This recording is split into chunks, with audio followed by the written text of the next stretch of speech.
All right. It is the start of another week. So, well, start of a physical week. Lost Ark.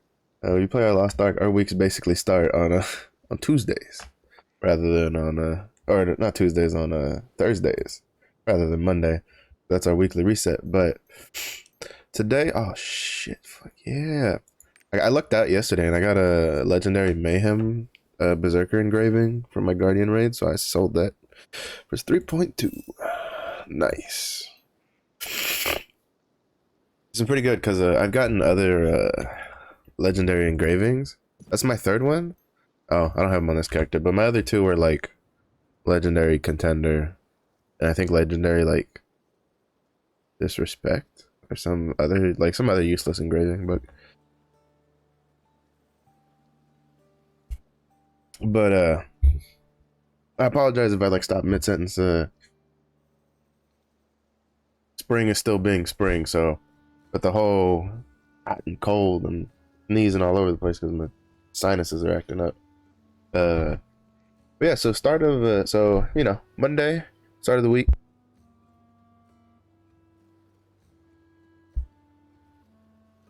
Yesterday, Stoops had a podcast with Zeals and Saint Tone, which was really good. I was planning on going to sleep early yesterday, and then it was like, oh, podcast on Stoops' channel with Saint Tone and Zeals. I was like, well, shit, I can't miss that.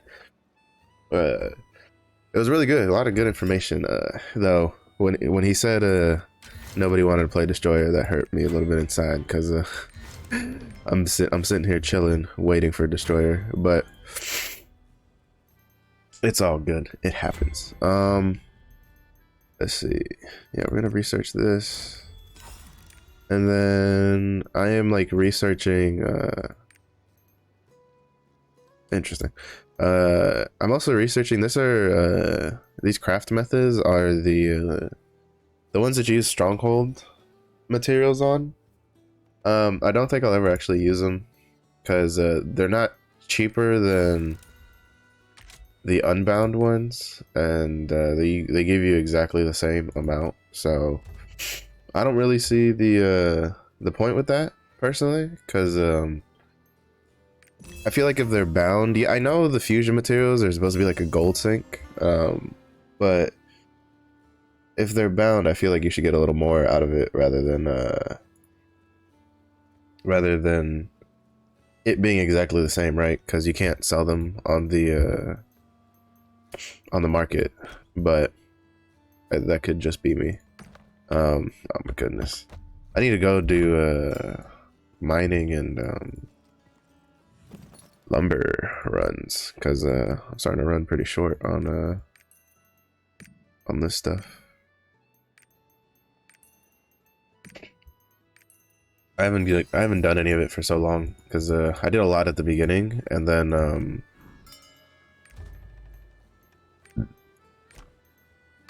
I kind of like got wrapped up like with fishing and hunting because those help me make fusion materials, right? So for me, those have a bit more importance attached to them over the fishing and mining. But you need you take a lot. Like it takes a lot to keep your dispatches rolling because it takes a lot to repair the the stupid boats. Kind of annoying.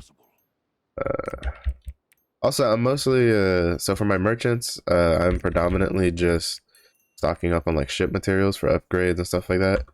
Um, Also, just to preface it, just right off the bat, this Thursday, it'll either be well, I don't want to hard commit. It'll either be Thursday or Friday, depending on how wrapped up I get. Because like Thursday, usually I do like all my mass hones, and well, this Thursday for sure we're aiming for 1370.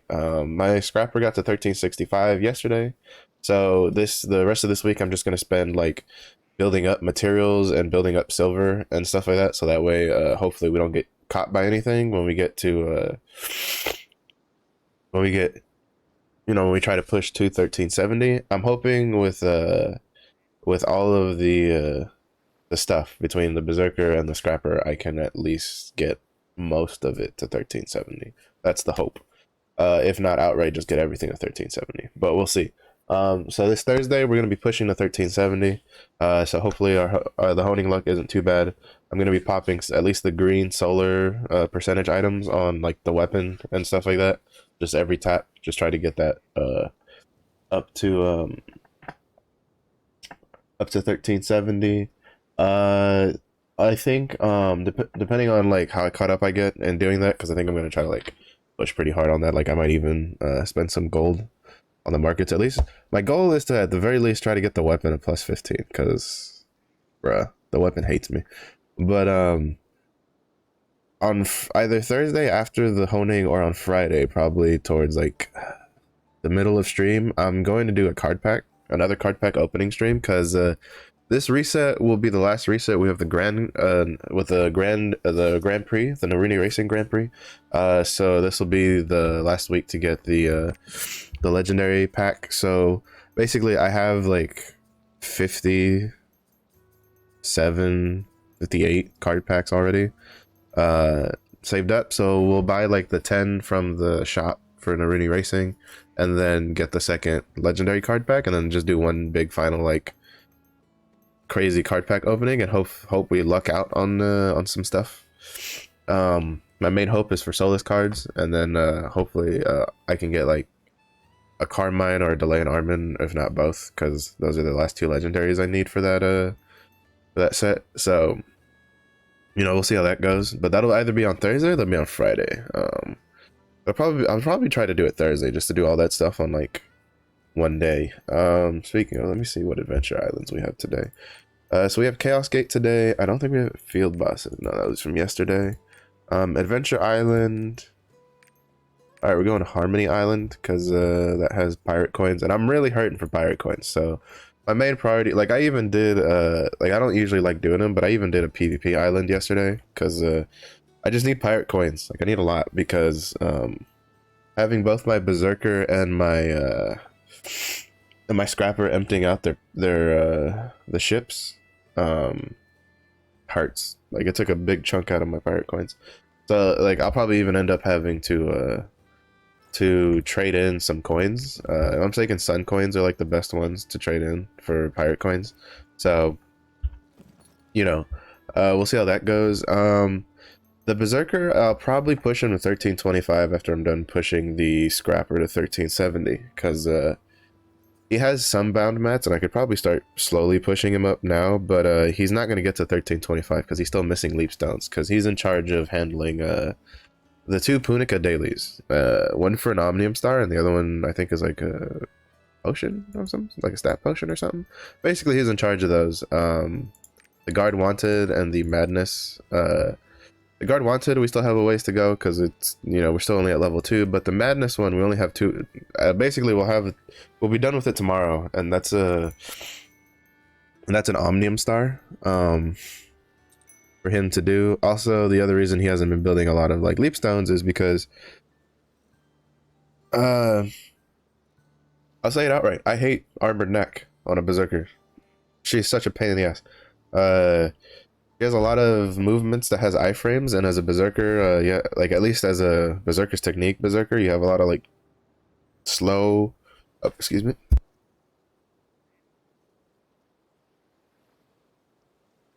Woo! Always when I stream, then my nose doesn't want to cooperate, and I'm sneezing a crap ton. But that's probably because I took my Mucinex pretty close to stream though. But he hasn't been doing his leap stones dailies. I have him doing Lopang to try to get some extra silver income. He's doing Lopang. My Deadeye I think is doing 2 Lopangs, and then my Striker is doing 1 Lopang. But I'm done doing Tuki Island like daily because I only have like 4 days left on that reputation for that Giant's Heart. So I've kind of just I'm in the realm of I don't care to do it every day anymore. So basically, even though that was also really well, I mean, we'll still get the silver reward, but basically I'll just be auto completing it with my insta completion tickets instead of instead of going to Tuki Island. So basically, we're pretty much free from time like time locked content at the moment. Cause I finished I'm done with the Astray quests for, well, the reputation ones. So that's kind of whatever. And then I'm done with I'm not gonna go to Tuki Island anymore because there's only like 4 days left. So I'm just gonna use instant completion tickets on those. So those are the two big ones. The only like time gate now is remembering to go do Naruni racing on in an hour. When like what 48 minutes. And then to do whatchamacallit, oh, so that's what's happening. I interacted with the other one too quickly. And then after that just do my chaos gate and then do and then just do and then do adventure islands, but adventure islands are always at the end of the stream anyway, so that's always lined up really well. So I have a lot more flexibility, a lot less having to hop around to things and stuff like that, like having to interrupt mid flow on a class to go jump on like the striker to go do something. So that's pretty nice, at least for now. I started the Shadow Moon Market quest line, well, grind for that Giant's Heart. Basically now I'm just trying to get whatchamacallit to get the Una daily task for it done. I think you need to do like 5 days of it. So I'm kind of just waiting for that. And then on top of that, I have the achievements of taking pictures of the like spirits things. So I'm gonna do the 5 days first, and on which I already did one yesterday. So there's 4 days left, including today. So basically, my plan is oh, somebody's here. My plan is to wait till the 5th day of that Una Dailies task, and then basically I will then on the 5th day, probably off stream, finish out all the other achievements just to get the quest for the Giant's Heart, just to get it over with. So, and then aside from that, the only Giant's Hearts I'm waiting for besides like Shadow Moon and Tuki Island is just the rapport ones. Because I think that'd be the last two for reputation. So all I'm missing would be the rapport and then the one from the tier 2 tower, and then I would have like all the Giant's Hearts. But the rapport ones will take a while because Beatrice I'm almost done with. I think she's at friendly level 2 or amicable level 2, and you only need her. Oh, I'm going the wrong way. You only need to get her to friendly to get her Giant's Heart. So I'm almost done with her. I started Nineveh. Basically, I swapped from Black Fang rapport to Nineveh because Black Fang I'm not gonna be able to get the Astray anytime soon. Period. My pirate coins are prioritized on my on getting my scrapper to 1370, so she can at least start doing Oreha hard. I'd like to get like phase 1 Argos, but I don't know if I could. I guess I could try like party finding. I have one buddy of mine who plays a paladin who's 1370 now. I have another buddy who he plays war dancer who's probably gonna get to 1370 if he hasn't already around the same time I am. But yeah. So as I reiterated, I hate doing Guardian Necrosena or Armored Necrosena on the Berserker. So basically, I don't do her. I do her every like 3 days. So with 2 rested bars, I did her yesterday. To be honest, I was even tempted yesterday to let the rest build up a little more, but I did it. The Deadeye is also on. Like basically, the Deadeye, the Striker, and the Berserker. I let their like Guardian raid rest accrue because, for my Striker and Deadeye, I fought Lava Chromanium so much. I'm kind of starting to get tired to fight him, especially because like if you get a bad team comp where there's not a lot of weak point and people don't use or bring destruction bombs, it takes a long time to kill because you just keep getting interrupted by the meteor that drops down, and so it really gets frustrating because like I'll use I guess on my dead eye I should use corrosive bombs instead of destruction bombs. But basically it's really annoying, and so basically there on that, and then again I don't hate doing Guardian Knack on the Berserker. Like I wasn't too big of a fan of doing it on the Scrapper, but she had like a lot more mobility, but on the Berserker it makes me just want to like rage every time. So basically no rest, no Guardian. So basically we'll just do our event, do our Chaos Dungeon, and then finish off the Lopang daily, which I have the Bifrost for the Shoeshire, so I just gotta go pick up the quest. After that,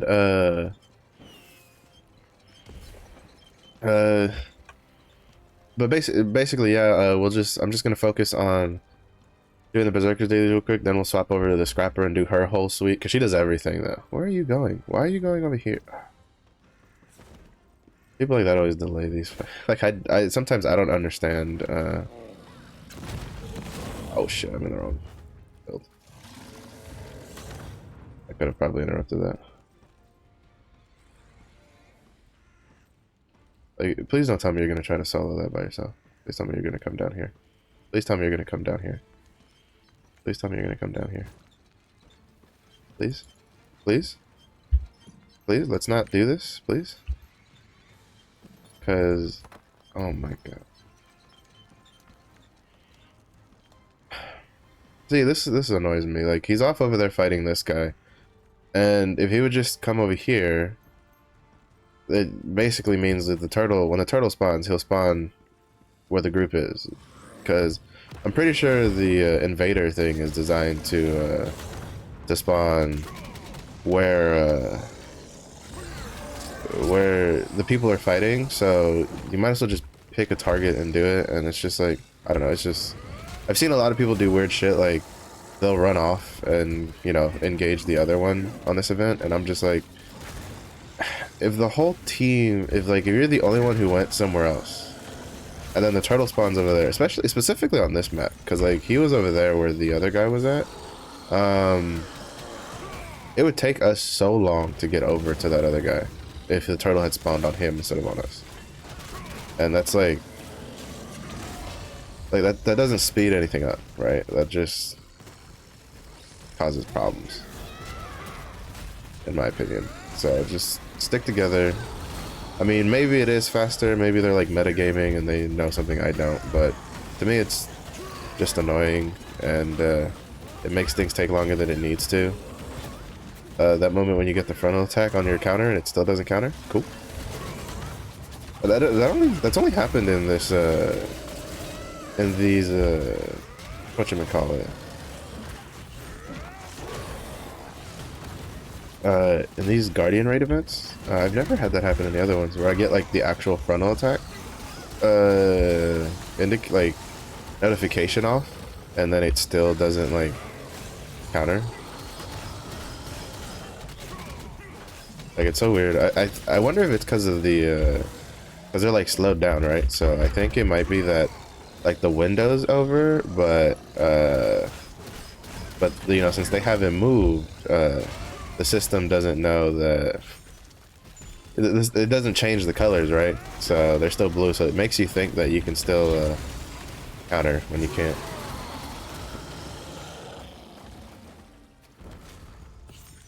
I was hoping to at least get that strike wave off on the Ernal.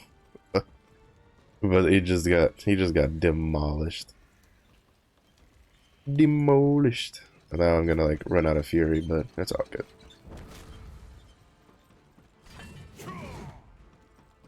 Oh my god. When am I gonna learn my lesson about not using I need to stop trying to use my like movement abilities on this bridge, because I always get stuck on like every little thing.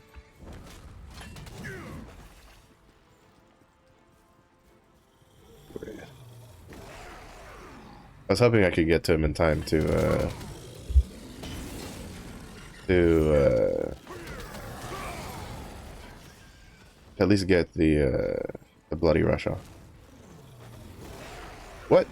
Alright, BS. I was definitely behind that. BS! Goros, you're fucking cheating, and you know it.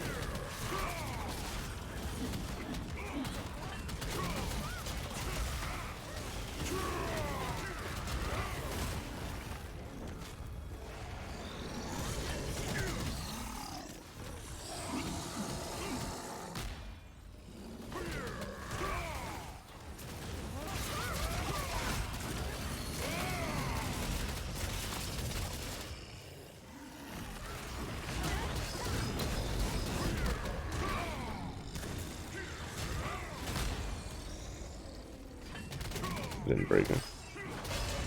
I broke him. I was going for the kill.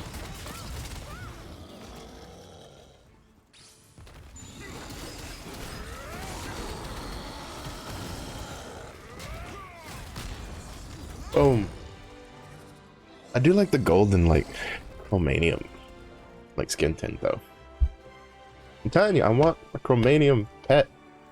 I know we have the Helgaia pet in our version, and then I know there's a Veritas pet that comes out later. I want a chromanium pet. We have turtle mounts for crying out loud. You can give me chromanium as a pet. He's so cute.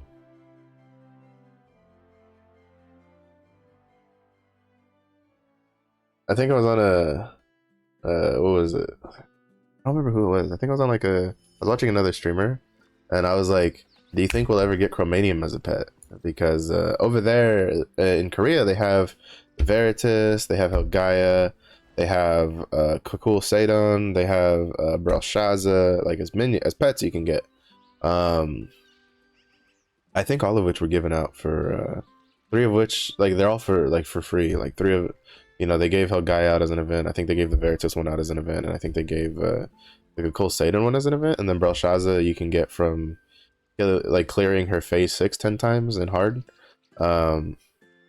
which I mean is a tall order, but it's probably more of like, if you keep trying you'll probably eventually get it rather than never get it all. But like, I want like a Vulcan pet. I'm pretty sure there's a lot of people that like Viekus as a pet, which is sick freaks.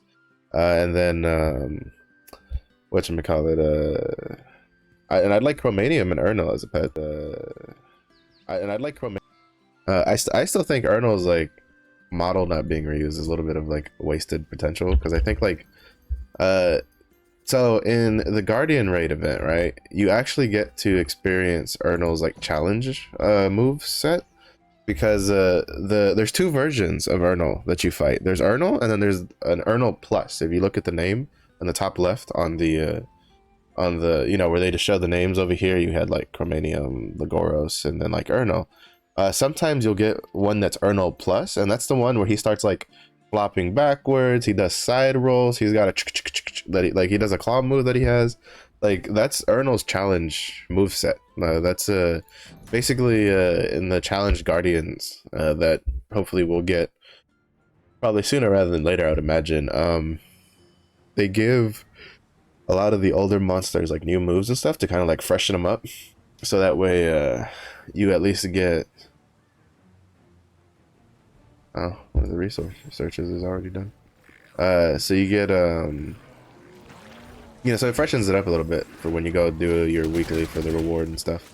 But I think like I feel like they could do stuff with him, because like he has really cool movesets in my opinion. Like how he throws the energy orb behind him when he's enraged and stuff like that. Like, I feel like they could do something about that, but for one reason or another, they're focused on like Helgaia, Halventus, and like Chromanium like model reuses, and I'm just like, can we get?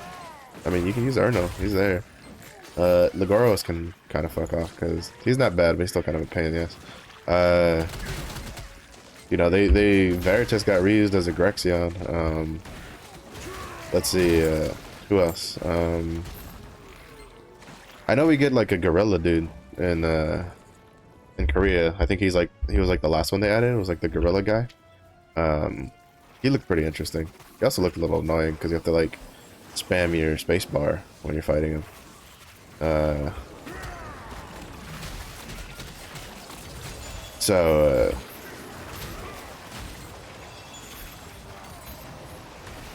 But still, like, you know, I'm just saying that, you know, I don't know why, like the first two, actually, not just Ernil, the other one, Lentoros or something like that? The like, black and white tiger dog thing?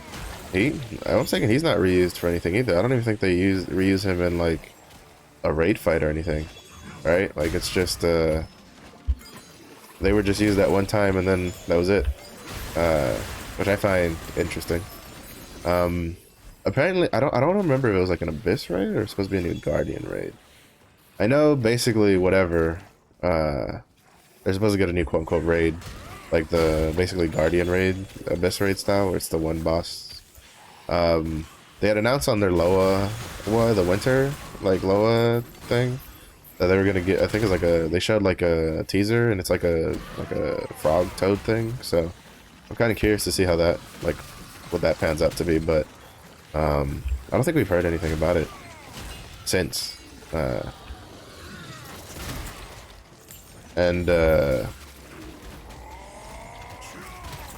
Whatchamacallit, I mean, maybe he'll come after Elgatia, because apparently in Korea they're supposed to get a new continent next month, and it's supposed to come with a new abyssal dungeon, not raid, but dungeon. So because basically, if I'm mistaken, Oraha's Well is like the last like abyssal dungeon that they do for quite a long time, and then now they're finally doing another one. The real question is it going to be a 4-man abyssal dungeon, or is it going to be an 8-man abyssal dungeon? Because I feel like what could probably be the future, like, flow of things, right, is they'll give us like a like 8-man Legion, like they'll use the Legion raids for like the 8-man content, and then they'll do like abyssal dungeons for like the 4-man content. Because I feel like it's pretty well, I guess we'll have to wait and see, because they get their the next Legion raid, I think, for Korea, they say they're expecting it in like summer, I think is what I've heard some of the players say. And it's supposed to be a Khan, who's like the plague dude. So we'll have to wait and see what they do with him, because Kakul Seidon is a Legion raid, but he's a 4-man instead of an 8-man one. And so, you know, they haven't really stayed consistent with how they want to do things, right? Like in most other MMOs, you know, like World of Warcraft, you have like World of Warcraft, you have the 4-mans, and then you have the raids. Their raids flex though, so that's a bit of a bad example. But a better example is Final Fantasy 14, where, you know, raids are 8-man, trials are 8-man, alliance raids are 24-man, and then dungeons are 4-man content. Like, you know, everything under a specific category is you know, has, like, you understand how many people you'll need for it, right? Like, so, you know, you can't be like, oh, Legion raids, and then people automatically go, oh yeah, the 8-mans, because there's a 4-man in there. And so we don't know if Kakul Seidon is the exception, or if that's going to be what they want to do, or maybe there's some that it's 4-man, maybe there's some that are 8-man, but I don't know, we'll see, because like Valten, Vieques, Kakul Seidon, and Belshazzar are already out, and 3 or 4 of those are 8-mans, and then all that's left for the Legion commanders, I think, are Akan and Thamine, because I don't think Carmine is a Legion commander. If I'm mistaken, he's just the demon that they whose power they use to open like chaos gates and stuff. Because I'm mistaken, he's the demon. If you do the Kadan, if you've done the Kadan questline, where Kadan talks about I guess spoiler alert, he talks about he's chasing a demon, who's the demon who can open chaos gates and stuff. We think that's Carmine, or at least I think the people are pretty sure that's Carmine, because he's opening portals all the time. I think without a shadow of a doubt it's Carmine, because he summons, you know, Valten and like West Lutera and stuff like that. So but yeah, but basically oh, and then like Kakul Seidon basically goes like, hey, give me you know, send me back when he tries to like eat him instead. So but so I don't think he's a Legion commander. I think he's just like a demon that exists. So basically, I have a feeling that Thamine's like raid will probably be another. Like I wouldn't be surprised if Akan's raid is like 3 phases, like Vieka's, because while Akan's like, you know, again, he's a Legion commander, he's also kind of like whatever. I feel like out of all of the Legion commanders, he's kind of the one that's like most forgettable, because at least for us, we only ever deal with him in like Shoeshire, right? So mostly because like the dungeon that one of his like generals is in, or soldiers or whatever, is in Anika, and you don't really do that dungeon. So the only time you really like and like we actually face Akan in combat in like Shoeshire. So but after that, like, we don't really deal with him from what I understand. You don't really see him again. And I feel like personally, out of all of them, he also leaves like the least, like he's like the least impressionable one also. Like, to be honest, the biggest thing he's got going for him is that he looks like a warlock lich necromancer thing. I think if he didn't look like that, like, people would even be like, who the hell is Akan? Actually, I still think people are like, who the hell is Akan? Even though they fight him in a dungeon, like 1v1. So but we'll see how he goes, because like I'm pretty sure that he will, I imagine, because like Volton is 2 phases, right? Volton is 2 phases, Viekas is 3 phases, Kakul Seidon is 3 phases, and then Belshazzar is 6 phases. I wouldn't be surprised if maybe Akan is 2 or 3 phases, and then like Thamine might be like 4 to 6.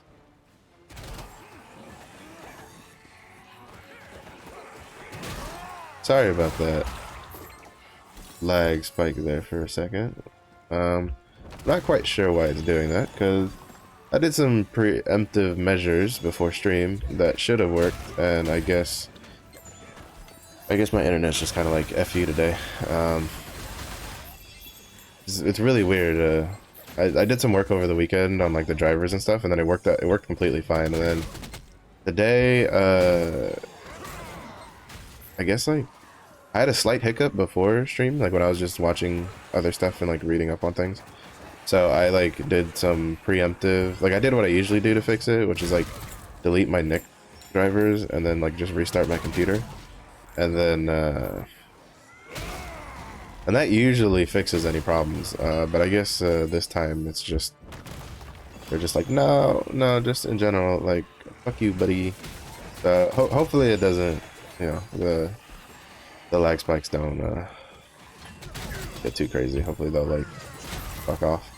But yeah, so I wouldn't be surprised if like Akan is maybe 2 to 3 phases, and then like maybe Thamine's is probably like 4 to 6 instead, because I feel like Thamine's gonna have a lot of phases like Belshazzar, because like he's kind of like the other, he's like the other really iconic Legion commander, right? Like everybody knows who Belshazzar is, and I'm pretty sure everybody knows who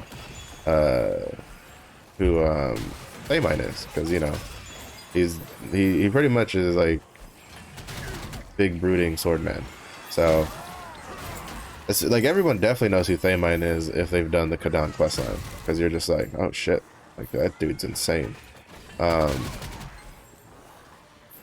So yeah, so I'm pretty sure that like the main reason like Belshazzar probably had like 6 phases was because they're like, she's a pretty big deal, so got to give her plenty of screen time. Did I already do? Yeah, that's the second one. So I wouldn't be surprised if Thamine also is another like 6 phase fight, but I don't think Akan will get that many phases. I think at most he might get like 3, if not just straight be like Bolton and only have 2. Bolton's pretty cool though. I think from personal aesthetics, I'm gonna ignore the default like Booba choices of Belshaza and Vieques, because you know they automatically get like a +10 just because they're pretty damn hot. But I think I'd have to say that like Thaymine and like for me like Thaymine and Bolton are kind of like eyed for like aesthetics, like how the character looks. Let me dismantle stuff first. Like for me personally, they're both pretty equal because they're both styles that I like on my characters. So the so that's why I want like honestly having like a Thaymine minion like just floating behind you with his arms crossed the whole time would be hilarious to me. Like I'd love to see that. That'd be so fucking funny. Just making sure none of these are. Speaking of, I did a little Infinite Chaos yesterday, and then I bought like 3 accessories, and I lucked out, and 2 of them were specialization accessories. So I now have all level 3, all tier 3 accessories again. God, that's too much. That's too much. Why? Of course, like this ring, if it wasn't such dog shit quality, would be so good. Because it has +1 Berserker's technique, and it had specialization on it. But it rolled 2 quality. So it's so bad on the specialization, and like I don't really need Berserk. Like, well, for instance, I say it's good as in the fact that if I get other Berserker's technique accessories, it would help me finish it. But the spec is so bad on it that it's just I just can't use it. So it's kind of like whatever. But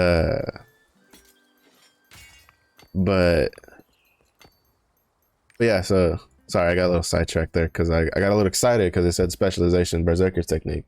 And then I saw the really dog shit quality on it, so then I was like, F's in the chat, baby.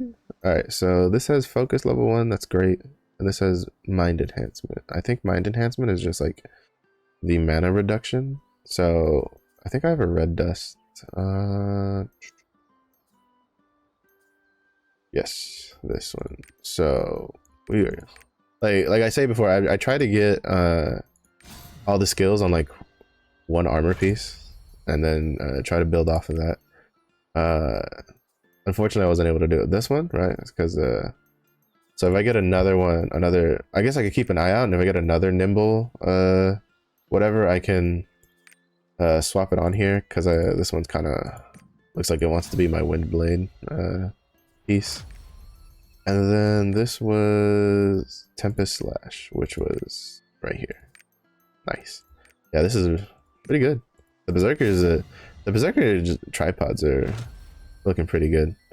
Definitely better than the Scrapper when I was at this level, because I understand now how all this works. Yeah, he's got pretty much almost everything that's important, right? Like he's got the Earth Flip and the wave damage for Strike Wave. He's got the push immunity for Finish Strike. He's got the 2 focus for my main Fury generation abilities, which is Windblade and Tempest Slash. And then I have the more crit with the Red Dust. Yeah, lower MP cost here. And then oh, now I know why this one's actually, I should have put this here because this is pretty dog shit. This isn't what I want. Because the one I want is the one that's like more damage, longer range or something, even though I don't know if you can if that one has tripod levels attached to it. But for the most part, most of these are pretty good. I just need more Finish Strike and Hellblade stuff. Yeah, it's not looking too bad though. All right, so we're gonna go do his Shoeshire, and this is why I say he's really slow, because you get like next to no leap stones. You get some leap stones from doing chaos dungeons, but he gets like 1. And I need I think it was like 50 or 60 leap stones to get him to 1325. So, and even then I don't have enough bound mats because I only plan on using bound mats on him. So Well, I plan on using bound mats if I get enough stuff before getting to 1370 on the scrapper. So yeah, we'll go to Vern to go to Lopang to grab the Shoeshire quest, and then we'll swap to the scrapper, and then we'll probably spend most of the rest of the stream on the scrapper because she has a lot of stuff to do. I need to do all of her daily stuff. I need to do I do all the rapport on her. I need to do Anguished Isle. I need to do yeah, we'll probably spend most of the time on her. I might PvP on stream, or I might save that for tomorrow. Or I might just do it off stream. I kind of don't want to PvP on stream until I get at least a competitive, because since competitive is out and competitive is solo queue only, I feel like a lot of people that can queue for competitive, even though, you know, it's competitive and on average most people don't like queuing for competitive, the fact that it's solo queue only and you can't run into pre-mades like you can in unranked has probably, I think, has led more people than who would normally in other games do ranked play ranked. And then for the unranked, I run into a lot of like 3-mans, like a lot of them, so it gets a little frustrating. One thing is if you run across completely random people and they just happen to like coordinate really well and bounce off of each other, that's one thing. Another thing is when you can like visibly tell that you're facing 3 people that are in communication with each other while your team is just 3 random people put together from completely different areas. And it makes me a little salty, I won't lie. It is not beneath me to say I get a little salt when I see the enemy team all from the same server running a like Royal Roaders comp of like what I mean. Granted, it doesn't always work out in their favor. There was one time I ran into a 3-man that was doing like Bard, Paladin, and Artillerist, because that's what won Royal Roaders in Korea this year, was Bard, Paladin, Artillerist team comp. And even then, you know, they had some pretty touch and go moments there, and they were still pretty close matches. But like, I ran into that in like unranked, and I was like, oh my god, I was like, fuck me. I was like, because it wasn't even like, oh, I looked out into 3 people that just happened to be, you know, from 3 different. No, it was 3 people on the same server, and you could tell they were on the same team. Like, you know, they were at least talking to each other for doing the for doing that stuff. And they were trying to do the Royal Roaders comp, and like my brain, I just went, all right. I was like, calm down. We got to just take it apart and we got to figure it out.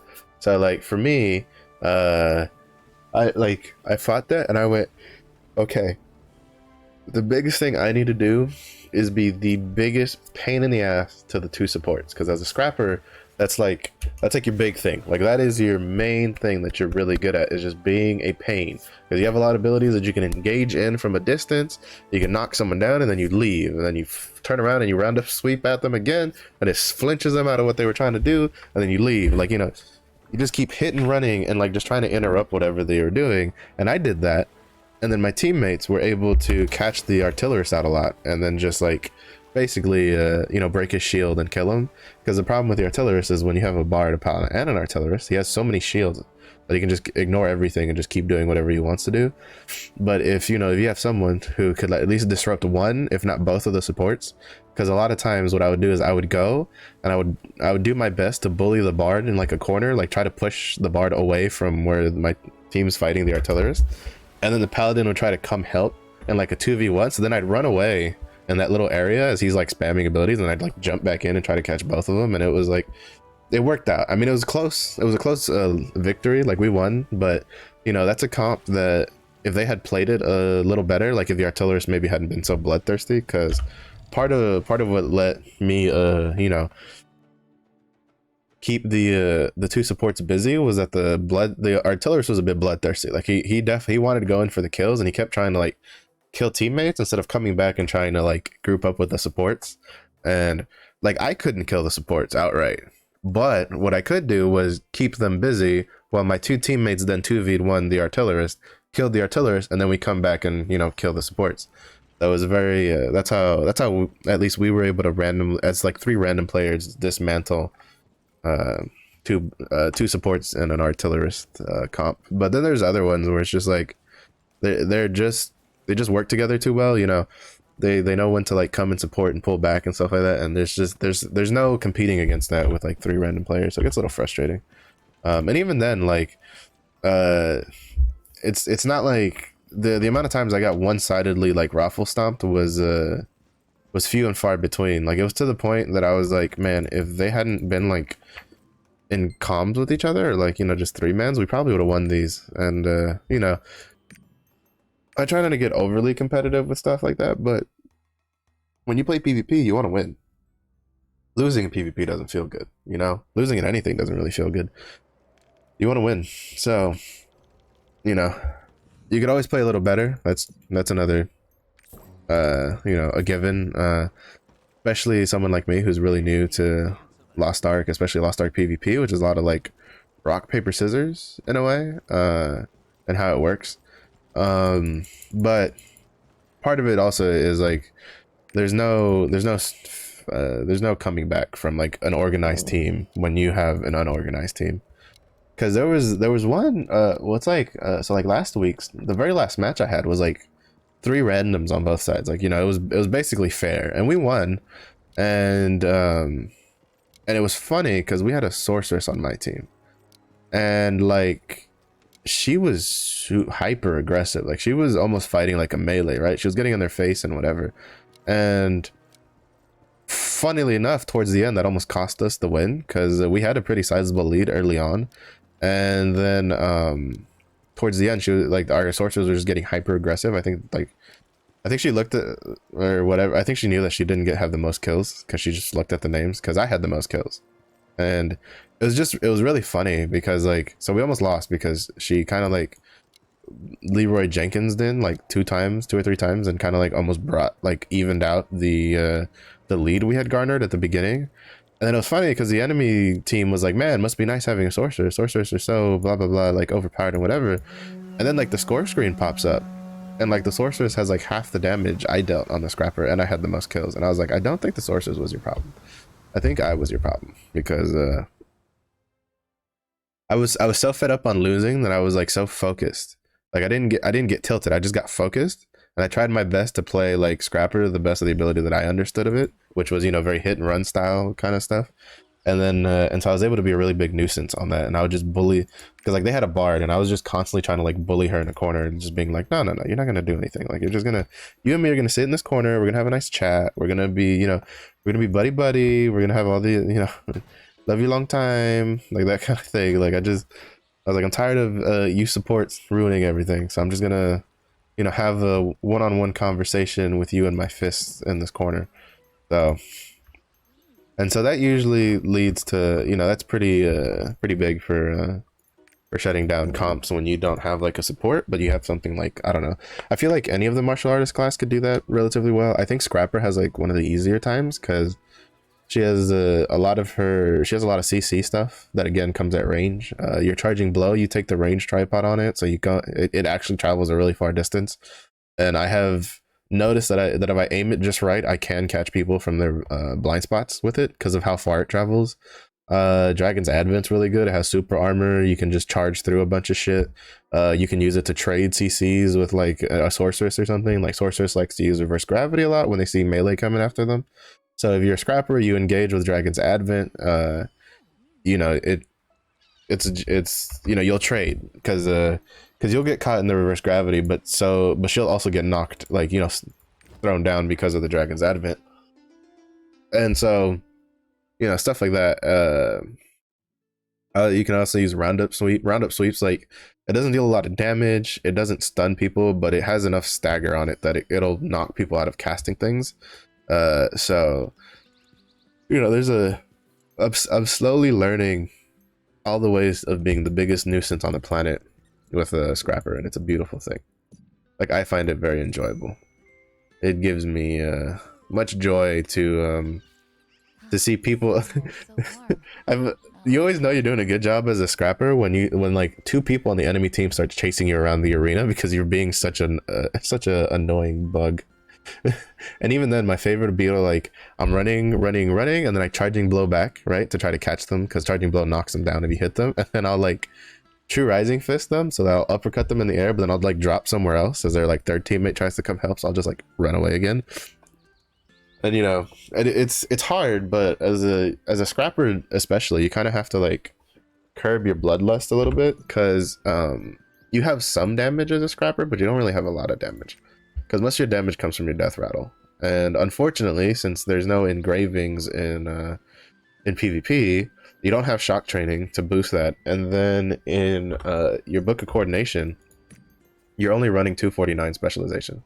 249 specialization is basically nothing. Like it's almost to the point that I've almost been tempted on like putting that in, either splitting it half and half into domination or just putting it all in domination, because domination increases how much damage you deal to things that are like CC'd. If I'm mistaken, is how it works. Yeah, damage to push or debuff to foes, and then damage dealt to staggered foes, which if I'm mistaken, if you knock them down, that's staggered. And then debuff is stuff like electrocution and stuff like that, which you use electrocution on your like electric shit on the chain, on the true rising. You use lightning fist. I mean, I use lightning fist for everything because I don't like the double uppercut maneuver from on the first tripod choice for PvE, even though it would deal more damage because this refined skill is you jump twice, like you uppercut twice, and then you get to go up in the air. That would like mix with air raid a lot more. Well, actually not air raid. You would be using objective hit in PvP because this 80% is only on the uppercut, which is kind of annoying, to be honest. I kind of wish it was on the whole skill, not just the uppercut. So objective hit and refined skill work together really well, but this takes quite a...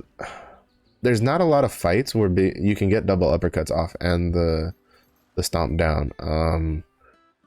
I think there is an argument to be made to, if you take refined skill to objective hit, you only do the double uppercut portion and then you just keep going, like you don't complete the sequence, because it takes a long time for your character to flip midair and then come back down. And then I usually use an overwhelm rune on this too, because it has some pretty good stagger in PvE.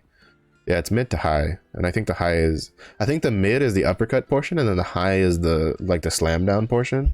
So I usually use this more for stagger than for damage, or as like, you know, I got, say like my supernova death rattle and like, or say my chain destruction fist and supernova on cooldown, and I don't have a full bar for death rattle, but I just use, like, you know, say I'm like almost empty, right? And I don't have enough for a death rattle, because death rattle, if you're below, I think it's like 75% shock, is worthless to push. And then your chain destruction fist and supernova on cooldown, which happen more often than you think. So all you're really left is like true rising fist or roundup sweep.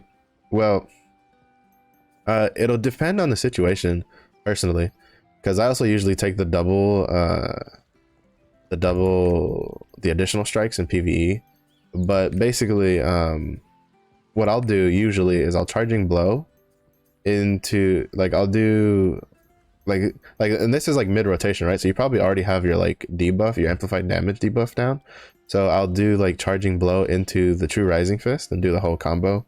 And just because, again, since it takes so long to come down, really you're using true rising fist, or at least the way I use true rising fist is a way as to wait for my cooldowns while still dealing damage. Like, to me, that's what true rising fist and like one stack of roundup sweep is for. It's to delay, you know, for cooldowns while still dealing damage, because that's where I feel like a lot of the biggest difference between, say, someone who deals a lot of damage and someone who doesn't deal a lot of damage in a raid is that a lot of times when you look at it, it's not necessarily the big hits that kind of differentiate between the two. It's usually it usually comes down to like the medium and small hits that the other more experienced player comes down to. I'm not saying I'm like super experienced. I'm just saying that I've come to realize that proper usage of roundup sweep and like true rising fist for extra damage when your other stuff's on cooldown, instead of just running around waiting and auto attacking and stuff like that.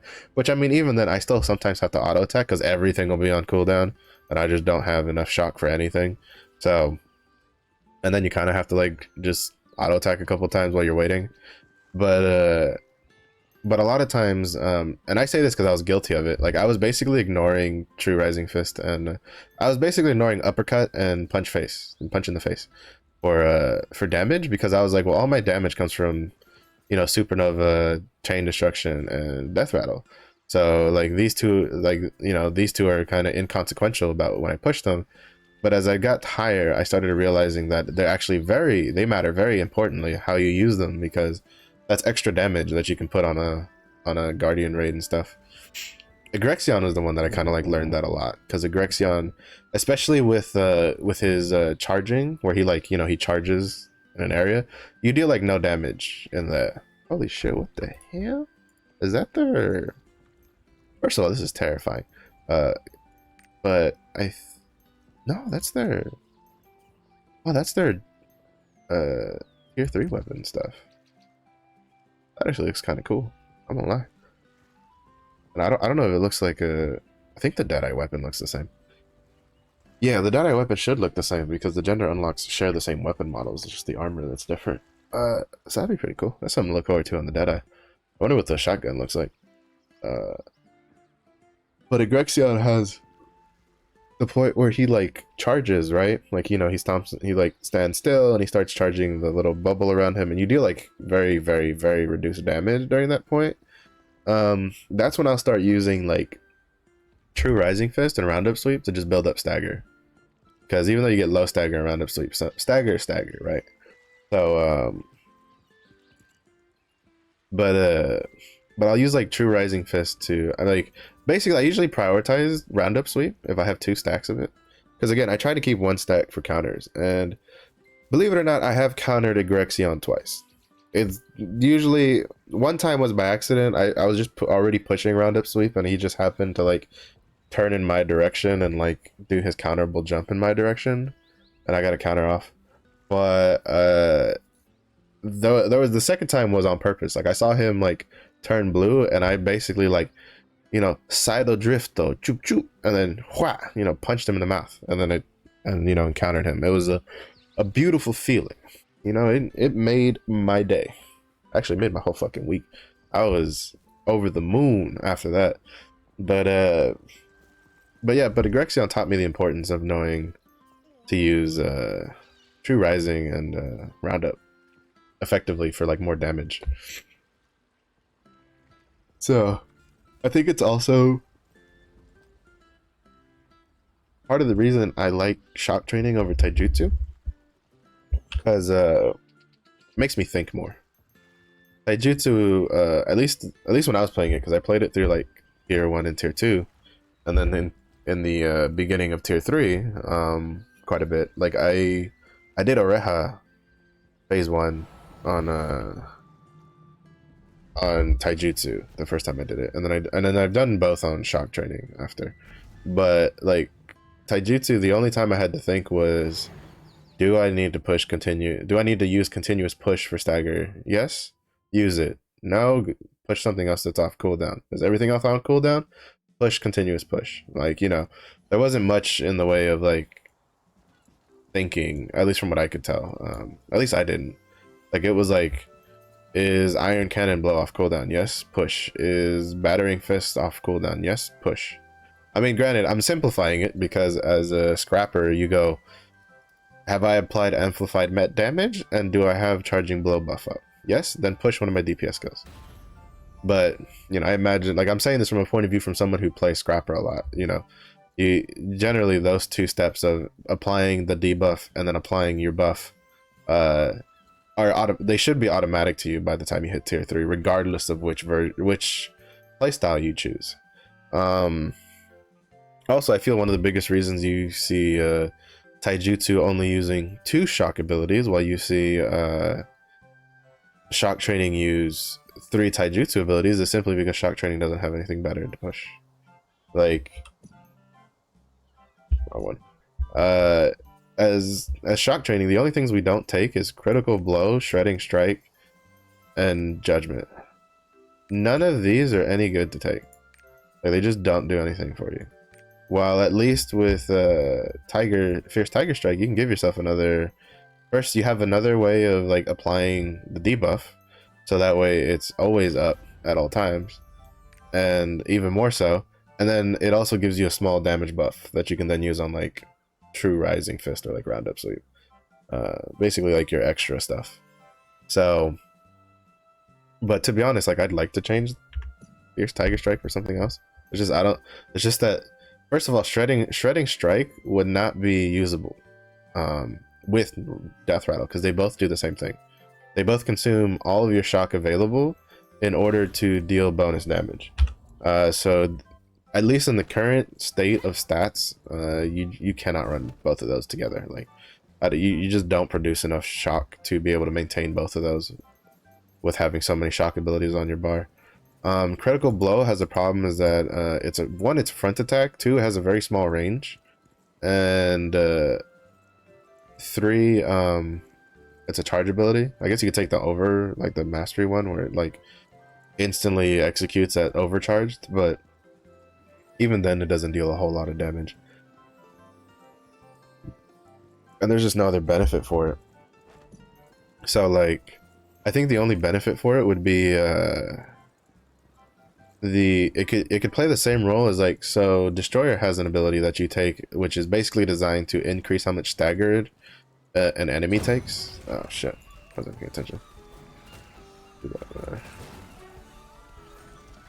I guess it could fit that niche, but again, you're sacrificing an amplified damage and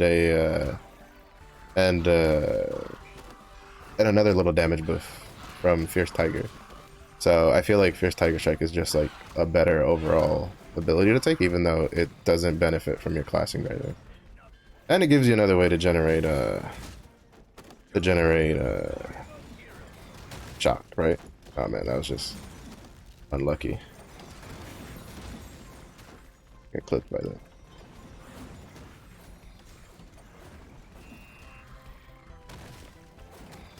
Stay back there. Nobody likes you. I kid. I like you. I just don't want you near me.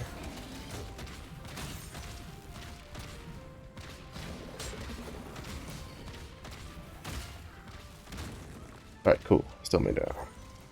As long as we make it out of the lightning area, that's all that matters.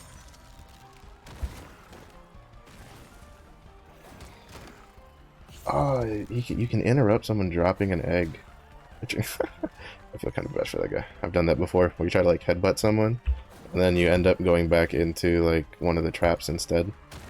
Ah, boo! Hiss.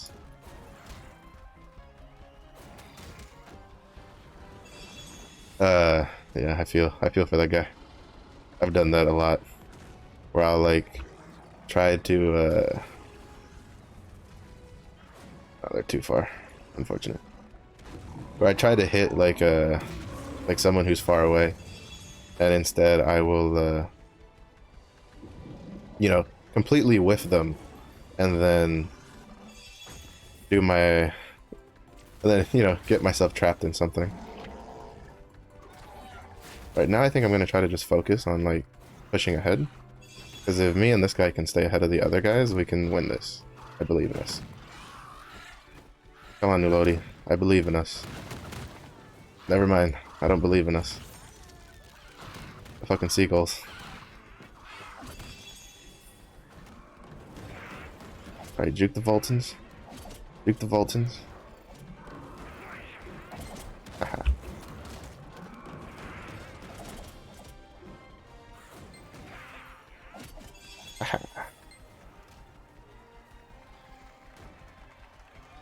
Too fast, baby.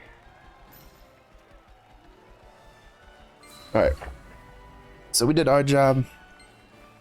We got ahead. Now I just gotta hope we got... Go! You got this! Woo! There we go. That was some good stuff. That was a good run. Played it cool, you know. Got to be cool, calm, collected. I think a lot of the times when I like do really poorly in the Naruni racing, it's because I get a little too over aggressive. You know, I have these abilities, and I'm like, I want to hit somebody with something, right? Like for me, because that's my thing. When like that's something I was really bad at in in Mario Kart when I used to play when I was younger. Is I was like, I have a green shell, I have a red shell. I want to hit somebody with this, like right, like instead of holding onto it for a good opportunity to like to use it, I'm just like, I see person, whap, and you just whap them with the shell, and you call it, you're like, GG baby, get wrecked. And then like when you actually need it though, it's like not available.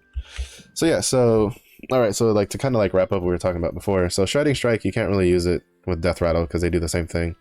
I wouldn't be surprised if maybe shredding strike gets changed because I feel like death rattle is just all around fine the way it's built. Critical blow, again, outside of giving stagger, it's not really that great. Because you'll never use it, right? One of your tripods is only usable as an execute, damage to foes with 40% or less HP. Cool, garbage, really, in my opinion. Mastery instantly overcharges, but you don't get any damage bonus aside from the normal super overcharge bonus, so worthless. Knocks down, completely worthless in PvE, not even usable in PvP because it's such short range anyway, and you have better knockdown abilities. Second wave damage plus 50%, okay, I guess. And then again, to be honest, like even with this, like the stagger one's probably like the best tripod out of here, but again, there's no real reason to take it. And then you just have, you know, your stereotypical quick prep, crit rate, and then shock consumption down. So critical blow is not that good. And then on judgment, you have the problem where it just doesn't deal any damage. This isn't supposed to be a damage dealing ability. This is supposed to be a you know, a debuffing ability. So you kind of just it's kind of whatever. So it's just like, it's just not that good.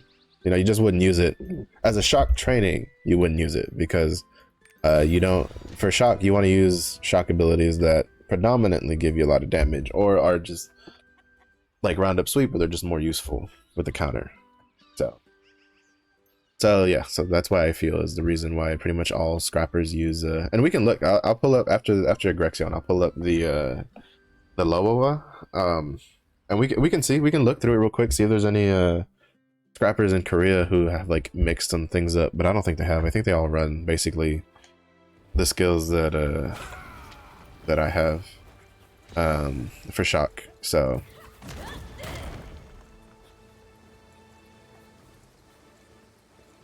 but we can do a little deep dive into it.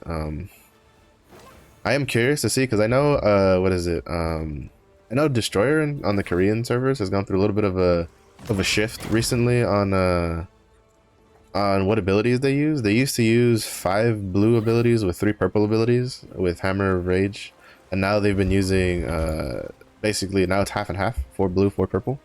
So I don't know, maybe we can take a look at the scrappers, maybe see if any of the scrappers have shift things up to use something different. I know Taijutsu, I've seen a good number of different like abilities being used. So ooh. I thought that maybe with my jump I was out of the way for that. I didn't see it. I was blinded, so I couldn't see that he was doing his spin. Okay. Is this just gonna be one of those days of Grexion where you just pick on me? You hoe. All my adrenaline stacks are just gone because I've just been knocked down over and over again. Sometimes it be like that with a Grexion, right? Sometimes he just keeps hitting you and you don't get a chance to do anything and you just lose all your stacks. But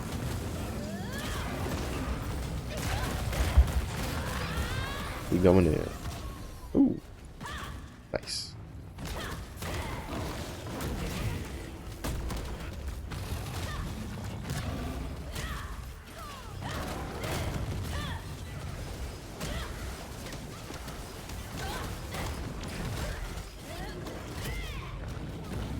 Beautiful.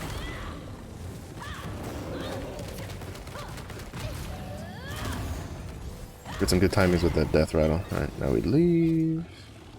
We come back. Like we never even left. I also love how much of like a stagger machine shock is.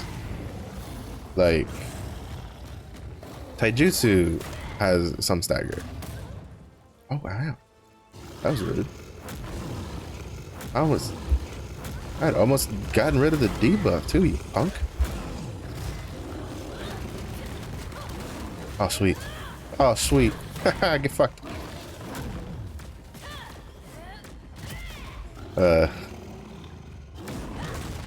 I didn't think he was gonna stay, like, be in my my thing when I saw him like jump backward or charge, and then he like charged into the rock and then just stayed in it anyway. That was fantastic. Nah, I shouldn't have pushed that there. Yeah, that was a waste of DPS, because Chain Destruction Fist is actually one of your bigger damage abilities. The cadence at which he slaps his tail makes it very, very difficult to get out of it.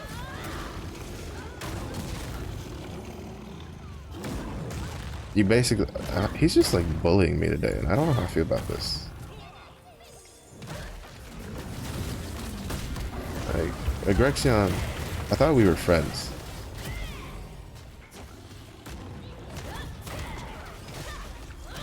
I guess not. Grexion, I'm taking back our friendship card, because you're bullying me too much today. I'm trying to look good on camera, and you're bullying me too much. I don't appreciate this. No, but... no.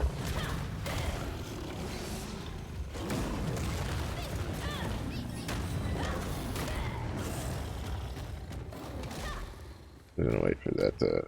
or not, because, you know, today he really wants to be an annoyance. Today he really just wants to get on my nerves. You're being rude, Grexion. Not nice. I thought you were nicer than this.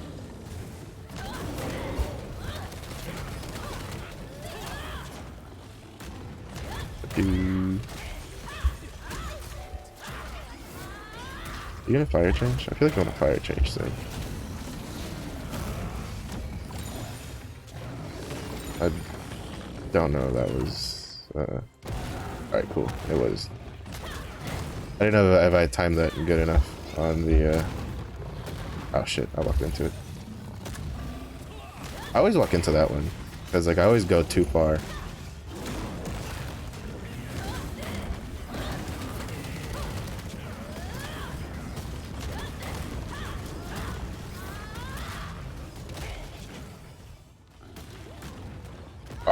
I got fucked over with the circle.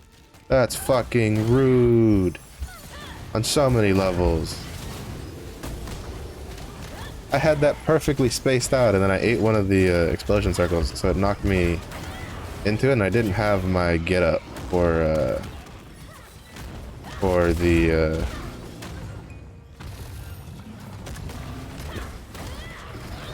to get out of it. Also, a big thing I learned is like, as a if you miss like an ability on shock training, like just don't be afraid to dodge out of it. Like you missed your death rattle, just dodge out of it, because it does nothing for you to finish the animation if you have your dodge up, right? Like if anything, if you stay in it, all you're doing is wasting time you could be using to regain your shock.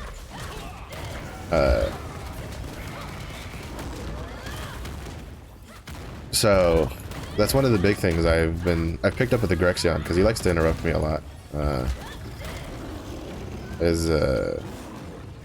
If he interrupts or he like moves out of your death rattle, just get out, just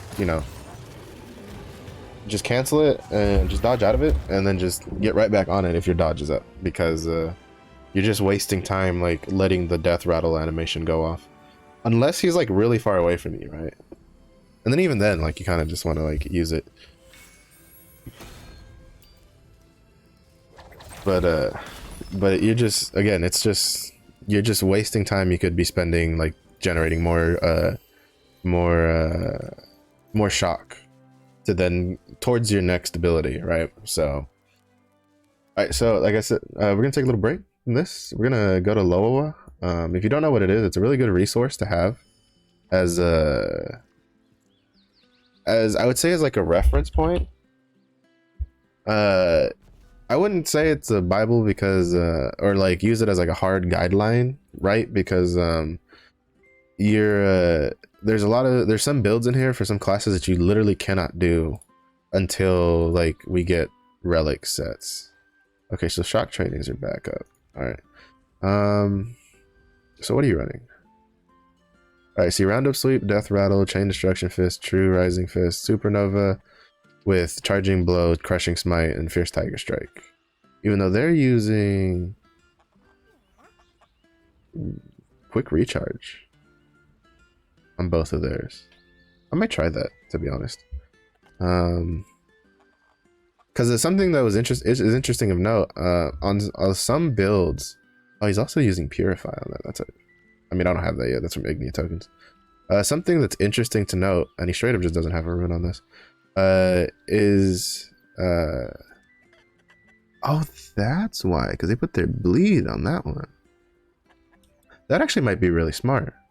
So like, what he did is, so a lot of people, what they tend to do rune wise, right, is they tend to put bleed on this rune, on their combo, on their crushing smite, because if you do all three abilities, all of the hits, because I think it's 3 hits, yeah, 3 shockwaves, you refresh the bleed every time you hit it. What he did was he put the bleed on charging blow, so that way the bleed would then be amplified for the 3 seconds that the buff is up every single time. Because the point is, something I don't know is whether bleed snapshots, right? I haven't looked into that.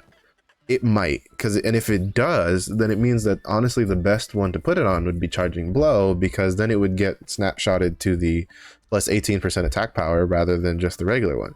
Because a lot of times you don't, like, crushing smite doesn't line up with charging blow very well. Or if you want to use chain destruction fist lasts for so long that if you don't use it immediately after charging blow, like half of the ability, like, well, the biggest damage part of the ability, which is the last like slam, comes outside of the damage up window, right?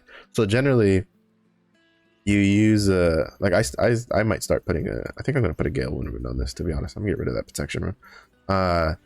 But you don't, it doesn't you'll open with, you know, you'll crushing smite into charging blow and then into the chain destruction fist, so you get it all off inside of that window. Question is, who am I going to take the Gale Wound rune off of? Supernova? Yeah, I'll take it off Supernova. I'll put a blue one on Supernova. And then Supernova, I'll give you blue one. I'll put that on there, which I should have put on there like forever ago. Roundup sweep. What did you do? We're kind of gonna. We'll look a little bit more, but I feel like some of these are really smart. All right, so he has, I think, so he had Purify. I find interesting that he's not using the Rage rune at all, because that's kind of just like a little interesting. But I do kind of want to try putting the recharge on one of. Well, I have it on Fierce Tiger Strike, but I only have the blue one. If I ever get a second one, I think I might try what he's doing, where it's putting 2 of them on the stuff. All right, so this is the second place one. This is also by order of like, I think your overall gear level, not necessarily like the better player, so to speak. I mean, they'll deal more damage naturally because they're higher, but we're gonna see what they do. All right, so Death Rattle, Chain Destruction Fist, Uppercut, Supernova, Roundup Sweep. Yeah. See, now he's doing, so he has the recharge on his Roundup Sweep, and then he has the Overwhelm on the Uppercut, which is normal. I feel like most people will run that. And then he has a Rage on his Charging Blow. And he's not using Bleed, because a lot of builds, when they get higher in the eye level, I think at our current eye level, most builds still like benefit from the bleed damage. But basically at higher levels, it kind of tapers off on some builds. So like for instance, you see here, He doesn't use bleed at all on his. He has 2 recharge. He uses legendary purifier. Baller right there. The rage, legendary rage rune, I haven't lucked out on this yet. You get this from Chaos Gates. Has an RNG chance to drop. Alright, number 3, what do you do? Alright, again, basically what we're used to seeing. And then he is running Dragon's Advent. And, oh, that's kind of interesting. He's running Dragon's Advent with the Overwhelm rule, with 1 and 3. But 3 is... Oh, 3 is a Tenacity. That's an interesting departure. So, like, what he's doing is he's sacrificing the Crushing Smite for extra stagger. Basically, is what he's doing. Then he has a Galewind rune on this. And he's using 1/1/1. I think that's what he's using, yeah. Oh no, I'm using 2. But that's pretty interesting. Let's look a little bit more. Let's see if there's anything else. So that was 3. We'll look at 4. We'll look at these 4. Because from there, I think it starts just jumping back and forth. Because unlike most other classes, Scrapper is fortunate or unfortunate, depending on the type of player you are, to have that both of its class engravings are equally viable. It's just shock trading just has a higher damage ceiling, but it's a lot like. But Taijutsu brings a lot of damage and utility, so it kind of offsets it. So we have the usual abilities here that we see. And is there anything different here? Refresh, he uses... See, he's doing the same thing where he puts bleed on charging blow. Then he has rage on his fierce tiger strike. So I think what he's doing is kind of what I was thinking of doing, where when I try to death rattle, I try to charging blow into fierce tiger strike into death rattle. Because if I'm taking the buffs from both of... So like how we were saying earlier, fierce tiger strike, you get rough smash, which is 12.4% per hit, right? So when you're fighting a boss, you're only going to get 12.4% attack power, but I'm thinking that stacks with the ready to attack, so that's 30% attack power for 3 seconds, because I think they're both 3 seconds. Yeah, for 3 seconds. So like basically what you could do is when you're going in for a death rattle, you do charging blow fierce tiger strike into a death rattle, so that your death rattle has like 30% damage going out with like the levels I have right now. But I don't know if that's worth it, right? Because the difference is that you could do that for one giant death rattle, or what you can do, which is I think what's usually advised, is you charging blow crushing smite death rattle into fierce tiger strike and like supernova or something like that, because this way you give something, right? Because it's only a 6%. Like mine's at level, never mind, mine's at level 3. That's a big difference. But even then, like, it's only 6% damage difference, like percentage right now, so you can have two pretty chunky abilities hit for that damage. But yeah, it's a little interesting. That Dragon's Advent one still kind of has my brain ticking on it. What are you running? Same. Yeah, the shock abilities, I don't think we'll see any difference here. Yeah, he's running the bleed on the charging blow. Shock's all the same. He's also running the bleed on the charging blow. I think I'm gonna try that. I think I'll mix it up and try putting the bleed on that just to see how that plays out. Because the point is basically, if you're charging blow fierce tiger strike, then you have to crushing smite into something else. So like crushing smite into like true rising fist. So that way you can then like weave your stuff. But I don't know if you would like delay, right? Like would you delay fierce tiger strike for your death rattles? Oh, they have it. Okay, no, never mind. That's 3. It is 2-3. Okay, for a second I thought they were using the weak point detection one. I was about to be like, what the fuck? But no, they're using the focus one, because you need focus. Because ironically enough, even though both shock training and taijutsu's class engraving both increase, like regenerate your like whichever side they go for. So your stamina naturally regenerates, like period. Like it's just how it works. While your shock, prior to taking shock training, is only generated by spending taijutsu abilities, by pushing taijutsu abilities. With shock training, what you then get is a percentage amount every second. So I think at 3, it's like 4%, something like that. So you still need focus. Like you need focus on these abilities because you just the amount, especially with since you use like death rattle, which consumes your entire shock bar, like it won't keep up the cost. So you have to run focus on those instead of the damage ones. And then the last one that we'll look at, this is number 7. Yep, the shock stuff is the same, basically. Again, that's not going to change. But he's running... Basically, what I've gotten from this is they don't use bleed on Crushing Smite. And what this tells me is that they don't use Crushing Smite for...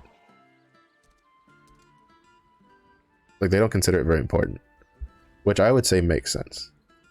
So I think what we're going to do, we're going to try that out. We're going to take the bleed off. And then we're gonna put the bleed on my charging blow. I'm gonna put my rage onto that, and then I'm gonna put the fast recharge, the quick recharge, for this.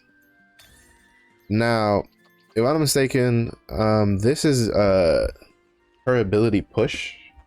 Yeah. Talking Bear that plays video games, mind you. That's also very important to note. But yeah, so we're gonna try this out, and then we have Egrexion. Also, hello, K-Pow. Welcome to the stream. Playing Lost Ark? Like, I imagine so, since you're watching Talking Bear stream Lost Ark. But yeah, we're gonna try this out. I don't think we'll see a lot of like difference. I would say, like probably on like damage. I think maybe rotation wise it might also feel a little weird personally, because I need to prioritize my Fierce Tiger Strike over Crushing Smite, which is kind of not what I'm like used to right now. So we'll see. Also, it'll depend on how nice Egrexion feels like treating us today.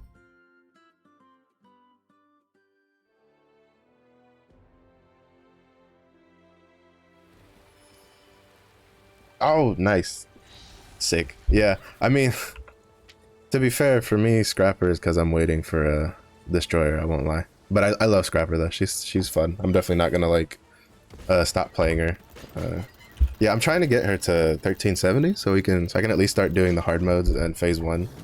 But, you know how it is with the drought.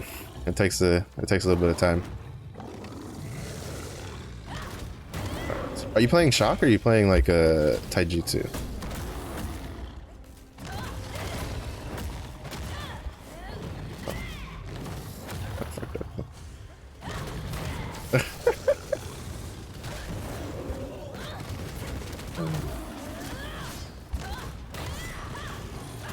Oh. Yeah. Yeah, I like Shock. I know a lot of people who they do Scrapper, they tell people to do like Taijutsu, and Taijutsu's like kind of fun, but I think Shock is really where Scrapper shines the most, in my opinion. Like even without the damage, it just, to me, it just feels more fluid to play. I guess like it has more of a flow. Blind solo, yo, that is a Chad move if I've ever heard of it. I don't think I'd try to blind solo Velganus.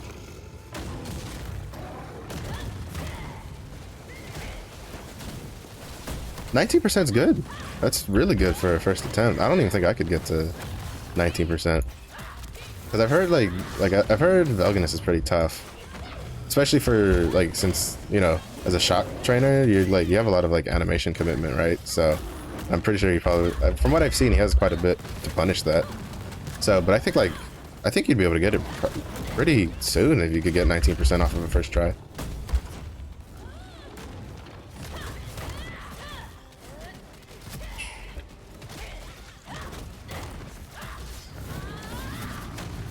see.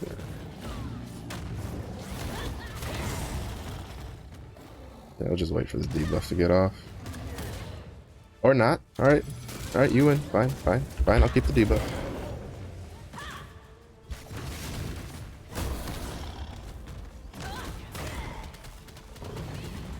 Yeah, I can feel that. I'm also very big punch over the small little hits. I do like a lot how much weak point though you get from taijutsu. I think that's probably like my only thing that I wish Shock had, because you only really have weak point from death rattle and charging blow is like that are a bit more, I would say, reliable, because chain destruction is if they don't stay still, you lose the destruction at the end. Well, I mean, yeah, and even then, like, even I feel like it's kind of funny because even in hardcore raiding groups, though, like they'll let stuff like that. Because, like, for instance, Scrapper, from what I understand, in Korea is welcomed like in everything, just because they bring a lot of stagger and they're just, you know, a constant like 6% damage debuff that you could put on a boss is pretty welcome. But even then, apparently even some of the like top guilds will take things like sharpshooters and stuff like that if the player's good enough on it. So I feel like Lost Ark, you're pretty safe with playing whatever you want. Unless you get those people who are just like, well, you're not in like the top like 0.2%, like, which he isn't either, but I feel like those people are probably pretty rare in Lost Ark, at least from what I've seen. Oh yeah, no, like trying to build shock training and taijutsu, like just in trying to like, I would need, like, even if you ignore the cost, the tripods, right? Your armor level tripods would be a nightmare. Like, could you imagine trying to have like 2 whole armor sets of like +3 or 4, like for both? Like, I think I'd cry personally, because all the failures, no, that's too much. That's way too much, in my opinion. Way too much. I tip my hat off to people that can do that right now, to have like 2 functioning builds for both of their class engravings. Like, oh man, those people are really committed. All right, none of those are any good. All right, now we're gonna do the event.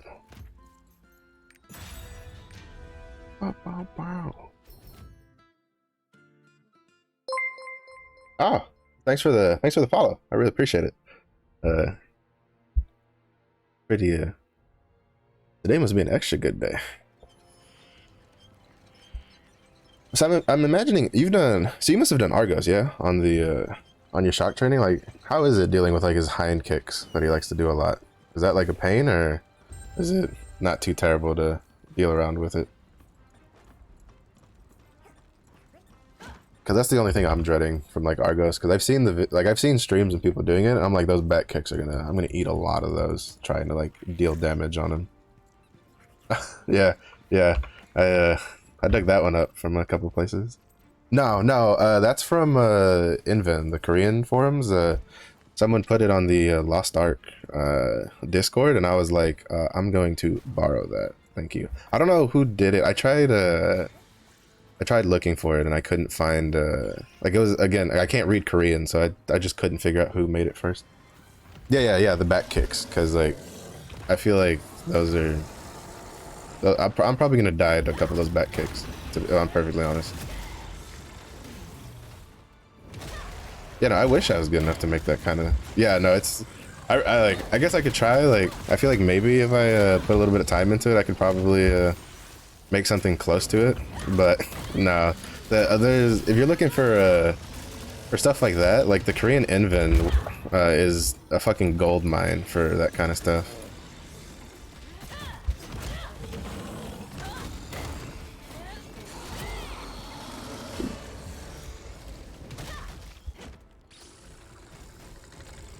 Right, got the boofs. Now fuck this guy in particular.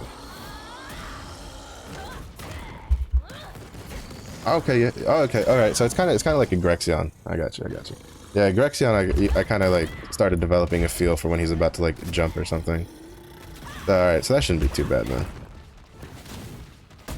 Yeah, because that was my main concern. Because I'm like, man, you spend so much time trying to get behind him, and then like for shock training, you know, it's not the getting interrupted part isn't terrible. But because like you have some super armor on some of your moves, but just the damage from his hind kicks, I'm like, I'm probably gonna die to those at some point. Yeah. I think that's kind of the funny thing is so many classes are like back attack, right? So when he back kicks, like everybody just gets flung in a direction. So hey, look, at least you're all eating. You know, everybody eats dirt together, right? You know, it's not that embarrassing if it's everybody. It's only embarrassing if like you're the only one that eats it. Oh, big damage. Don't care. But I can't see anything. So.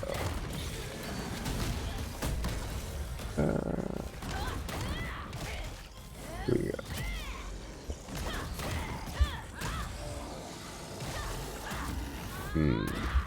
I think I was gonna say. I think I heard Chromanium.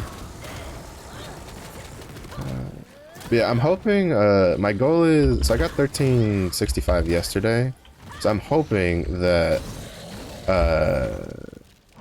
on reset with all the material and the vendors resetting, that I'll be able to get 1370 at least like by the weekend, so that I can start doing Argos, because it looks like a fun fight.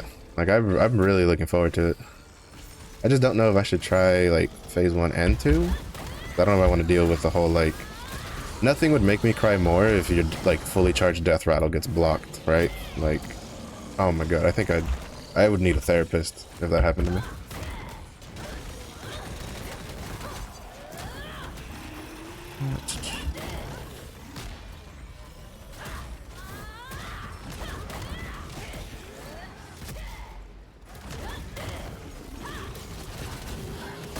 He's the...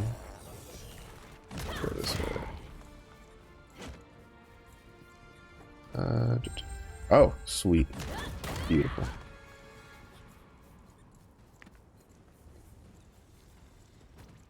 Yeah, yeah. I was gonna do NA West, but then, cause like, technically I live in Central, so I'm kind of whatever, in whichever side I go into. But I think I might make an NA West at some point, just to see. I don't think the ping's gonna be that big of a difference, and I do know some people that play over there. I kind of... Wait, did it? You're not pulling my leg, are you? You are not pulling my leg. Okay. Okay. No, I'm about to pull it up now, though. We have to look at this. I guess I can be happy and sad because both of the classes coming are stuff I want to play. Alright, let's look at this. What do we have? What do we have? This is funny though, because this means that Stoops on his podcast yesterday was correct, because he called it that they would drop the thing. Oh crap! You're fine. You're fine. Yeah, I have the. I forgot I had that set up. It's a little aggressive. Oh, all right, I need to turn that off. Yeah, yeah. I swapped over to Stream Elements recently, and I haven't like messed with the bot too much, so it's a little sensitive to stuff like that. So I definitely need to look into that. All right. What we get? Oh my god, they really named it Glavier. Oh my god, that's disgusting. Why? Why would you do this? Like, why would you not leave it as Lance Master? That's... Oh, that's the Reddit and the forums are gonna have a field day with that one. But so Lance Master in April. To be honest, I would have preferred Destroyer, but Destroyer is in May. I already saw on the TLDR on the Discord for the classes, so I've already waited this long for Destroyer. I can wait another month for it. All right, so we have Lance Master. I'm like 90% sure the only reason we're having Lance Master this soon is because they're trying to like placate or placate people with the being pissed with how long stuff's taking, but I'm fine. I was interested in Lance Master. She looks fun to play.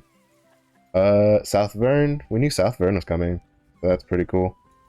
I'm really interested in South Vern. I think a lot of people who weren't too interested in the story of Lost Ark will probably get a bit more interest in South Vern. So that way, because at least from the glimpses I've seen about it, it looks pretty good. It looks pretty interesting. South Vern and Lance Master are not the only things that will arrive in April. Stay tuned in the coming weeks for more release specifics, such as new login rewards, in-game events, skins, and store updates. Fate and Power Pass. All right, cool. So that means you don't have to worry about tier 1. Like, so we don't have to grind tier 1 materials. I was pretty sure that that we wouldn't have. Like, I was pretty sure we'd get tier 2. I just didn't know if it was going to be Fate or Yorn. So, improved book of coordination. That's good. May. One of these times we can. Let's see. All right, so Destroyer is for sure coming in May. A little sad, but I'll take it. You know, I'd rather take it. I'd rather have Destroyer on the roadmap than not be on the roadmap at all. So I will accept this. We get Trial Guardian raids, and some quality of life adjustments in May. Trial Guardians, if you don't know what that is, that's like if I'm mistaken, that's a once per roster weekly event that you can do on just about any characters, and then you get materials that, depending on what character you open on, gives you a bunch. So that'll help with the material stuff. And no, I think Challenge Abyssals is where the card packs are at. But this is still really good. This is definitely something a lot of people have been asking for. I will say I don't know if all I gotta say is that if Akates is in that first like rotation, we're kind of screwed, because people struggle to clear Akates like normal with being able to overgear it. I don't know if people could handle Akates being equalized. Quality of life adjustments in May. Volton's Legion raid and Descoludo, which is it's the first. This will be the first Guardian raid on the second page for tier 3. Will be moved if we feel these blah blah blah. So basically, it's, from what I understand from this, is they're thinking about Volton. Basically, they're thinking about 14-15 content in May. Like, they feel that maybe between if they wanted to do this though, then why didn't they just release Trial Guardian raids in April? Or I don't know. I guess we'll see what they have, what event we get in April, because I don't know if like, for instance, it's April and I've been playing since like the head start, and I'll admit I was going a little slow because I sold a lot of my mats, because I kind of like made it to tier 3 when when you can still make a shit ton of gold from selling your tier 3 mats. But I don't know if by May people will be 14-15. But at the same time, I don't know if delaying Volton is smart, because basically all anybody hears about is that, you know, the game gets really good with Legion raids. Let's see. Endgame content will be introduced, but players should feel comfortable. The big enough portion of data has suggested that a big enough portion or close to. I guess maybe we'll see. I do know with as long as they keep running these like double events, then there should definitely not be like a map problem. There should definitely be plenty of this. We will continue monitoring player feedback, data, whatever. So Destroyer, I have to wait till May for Destroyer. That's fine. I guess it just gives me more time to build up mats. Talked about the cataclysmic impact, but nothing of blah, blah, blah. I kind of wish they added like why, like a thought process on like why they added certain classes, even though I'm pretty sure Lance Master was to have you guys stop screaming at us, because I'm pretty sure would have been the reason for Lance Master. Destroyer is cool. All right, Trial Guardians. Yeah, it's a new weekly activity for players. Each week can attempt to defeat 3 Trial Guardians. Every Guardian's yeah, that Lance Master drop is definitely because of like community crap right? Like I have like I'm pretty sure that I'm pretty sure the original a thought process was, I think they were trying to release the classes that were supposed to be, well, so there's two theories on class releases, right? The first theory was they wanted to release all of the launch day classes that we didn't have yet, which would have been Destroyer, Arcana, and Summoner, because those were launch day classes for the three other regions. And then like follow the release schedule, because Lance Master was actually the first new class they added, like, to the game after the launch classes. So a lot of people were thinking that maybe they want to just give us Destroyer, Arcana, Summoner, so that way we have the base classes in the game that launched on all the other regions, and then they'll start with, like, you know, Lance Master, Reaper, Scouter, whatever. Then there's a second theory that the reason they didn't want to announce what classes were coming was because in Korea there is a balance, like an overhaul / balance patch coming to all the classes. And the theory is that the reason they haven't committed was because they're trying any classes that are due for major changes they probably didn't want to launch them in our version until like in their pre-changed state, right? Like they wanted to have them changed already before we got them, so that way we would get them in the better version. I think that's probably the second reason they put Lance Master first.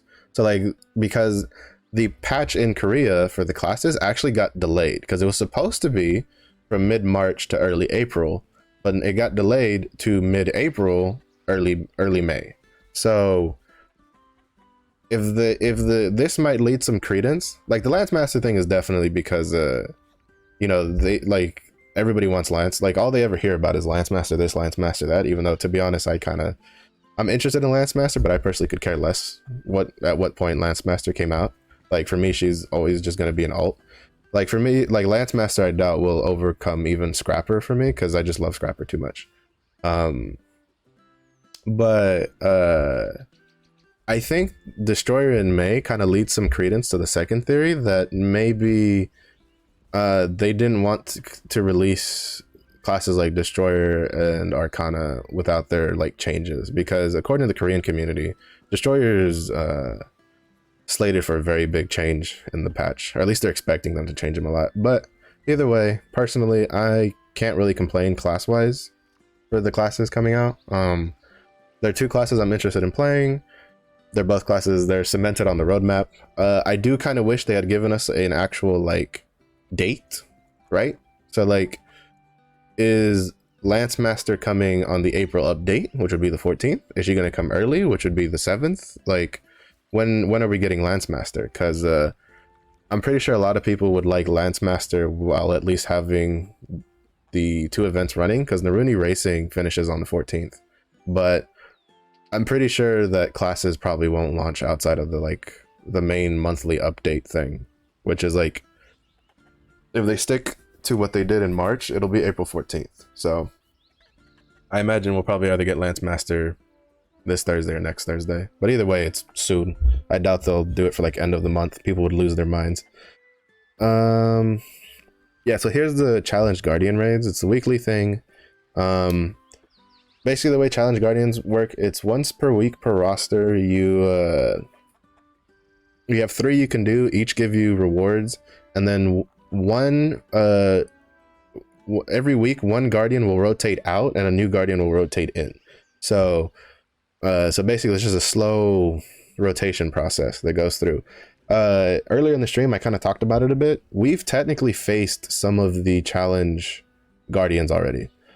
In the Challenge Guardian event, if you've ever fought one of the Guardians and they had the plus next to their name, that's their challenge version. So like we've fought, I think, Legoros, Icy Legoros. Actually, I don't remember who he is. Basically, Ernil, I know for a fact, has a challenge version, and we have fought it. That's the Ernil. If you ever fought Ernil in the event and you got surprised because he started rolling around and like flopping backwards and stuff, that's his challenge version moveset. So we've already fought some of, like, experienced this a bit. The question is, can people beat Challenge Guardians without the extra buffs? That's going to be interesting. Once per week, offer more diverse rewards. And I'm not going to complain. This is going to be good because this is also extra content. Like if you have friends and stuff, you can just do that. General updates. So I'm assuming it's, since they're being kind of vague, and so they're saying a bunch of quality of life changes, I'm assuming that May is probably going to bring like head and back attack markers, improved party finder, updated loot dismantling. Yeah, they're changing the auction and stuff. New hairstyles. Yeah, I feel like a lot of the updates people were seeing in like Korea and stuff. Personally, I really want head and back attack markers and the ability to track your like daily stuff in game. I don't like having to use like I don't use it, but I know a lot of people use like that outside website to like track what dailies they've done on their alts and stuff. Like if something like that didn't exist in the other regions, I wouldn't care too much, but I definitely think that definitely needs to be in the game sooner rather than later, for just for ease. Yeah, so yeah, this is the Guardian raid. Technically we've already fought the bird. If you did Kadan storyline, that's the bird you fight in that storyline is the Guardian raid that they're talking about. Let's see, then Vulcan Legion raid, which everybody hyping up for. I personally think they should just release them in May. I don't think waiting past May will really do much for them, personally. But we'll see how it pans out with all the data and stuff they're talking about. 14, 15, that could be relatively doable, especially if you follow one of the like efficiency routes on Reddit and whatever. Even though that's probably gonna start up another shitstorm, is people arguing about what's the most efficient way to get to 14, 15.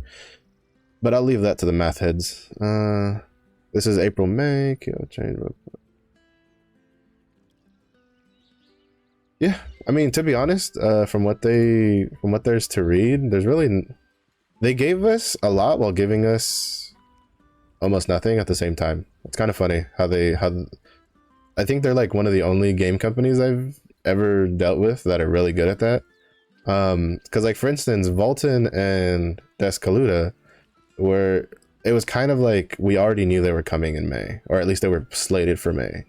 Because in actuality, these two were probably slated for April, but with the whole Argos thing, they got pushed back. So basically, this tells us nothing while telling us something at the same time. The Trial Guardian raids, they already hinted about in the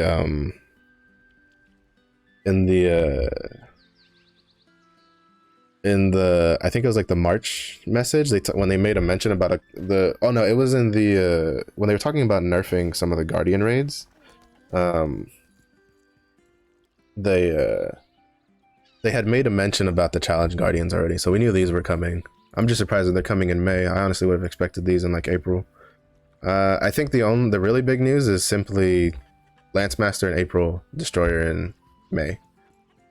Yeah, no, like there's gonna be like 20,000 different, like if you watch any Lost Ark YouTube videos, like all your Lost Ark recommend is about to be just filled with Lancemaster videos for like the next like 3 months. Yeah, I mean, this is definitely a huge impact. This definitely will give them what they want just from releasing this. I will say personally, I'm curious about, they did make a mention about skins. Well, yeah, and I think they said plural, yeah, skins. So I think that might also placate, because this is also part of the April update, is the skins mention. I know a lot of people have been asking for skins, so the only thing I'm concerned about is how are they going to handle skins for classes that aren't released yet? Because like for instance, for example, the Omen skin has a Lancemaster weapon and a Destroyer weapon, but we don't know if those boxes will update with Lancemaster and Destroyer weapons, right? So I'm a little concerned about that, because personally I want the Destroyer hammer out of the Omen box, but like I have a couple Omen weapon boxes saved up in the hopes that maybe we'll get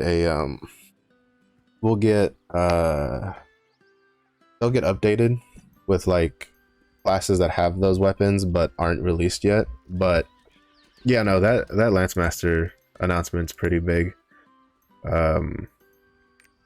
Nobody's really, like, to be honest, like Lancemaster was also kind of the safest choice, right? Because even people that don't want to main Lance Master, like at least want to play Lance Master. Like I think the amount of people that uh wouldn't be happy with having Lance Master is so small compared to like any other class they could have chosen. Because even Scouter, which was like the next most popular class after Lance Master, I'm pretty sure if they chose Scouter, there'd be a decent amount of people like throwing a fit. Because I've seen a lot of people who are like, I could care less uh about Scouter, because some people just don't like the gunner classes, which is fine. But Lance Master is definitely like the safest pick out of everything they have. Now, I'm also mentally prepared for everybody going, why the hell is Destroyer second? Because nobody cares about Destroyers, because it's basically just going to be the leaked roadmap all over again, where I had to deal with like 20,000 Reddit posts and forum posts about nobody cares about Destroyers and nobody wants to play Destroyers, as someone who does. So, because now all the Scouter mains get to cry that Scouter's not second. But, you know what? Scouters, personally, y'all could fuck off. I could care less about Scouters. I'm not gonna lie. But I also don't want to say that too loudly, because some of the Scouter mains I've seen on the on Reddits and stuff can get a little scary. They get a little scary sometimes. But that's cool. I definitely think they waited too long personally for the roadmap. First of all, I think they should have just chopped it up into like, these are the classes we're gonna release. These are the months they're coming out. These are the, like, you know. I mean, I guess I take that back. No, not really, because I think the main reason was I think they were trying to figure out the viability of getting Lance Master done, because a lot of people were kind of in denial that at the original roadmap that had Destroyer in April and Arcana in May, because they were like, because they didn't want those classes to be first. But if I'm not mistaken, I think if the balance patch hadn't been delayed, even with people crying about wanting Lance Master, I still don't think it would have been first. I think the May release for Destroyer leads some credence to they don't want to release Destroyer to NAEU in its current state in Korea, because a lot of players don't like Destroyer in Korea because it just doesn't feel rewarding enough compared to some of the other classes. Personally, I don't care. I just want to hit things with a big hammer. I am a very simple bear. I see big hammer, I hit things with big hammer. I am very happy with big hammer. But to be honest, at the end of the day, it doesn't really matter. We now have a concrete roadmap. We have communication. I imagine probably I have a feeling that we'll probably see some sort of actual post for the 7th, either telling us, hey, Lance Master is coming on the 7th, or hey, Lance Master is not coming till the 14th. Because I have a feeling that if they don't say, because they didn't say a date, that's probably my only real gripe with the with the roadmap, is they should have given a date for Lance Master. They should have been like, it's coming X, like this day for sure, because I feel like that's, because the problem is, this is the internet, right? Like, people are going to be happy that, you know, we're getting Lance Master first. People are not going to be happy we don't know when we're getting Lance Master first, because they also didn't mention, if I'm mistaken, I'll probably go back like after stream, but I don't think anywhere in the in that post did they say April update, right? Like, they just said April. So Lance Master in April could be anywhere from like now till just like the last week of April. Like, especially if Lance Master wasn't ready to be put in with like optimization stuff. So I feel like they kind of didn't put a date there on purpose. Or it could also just be they just didn't think it was important and they just wanted to put out the roadmap stuff like now.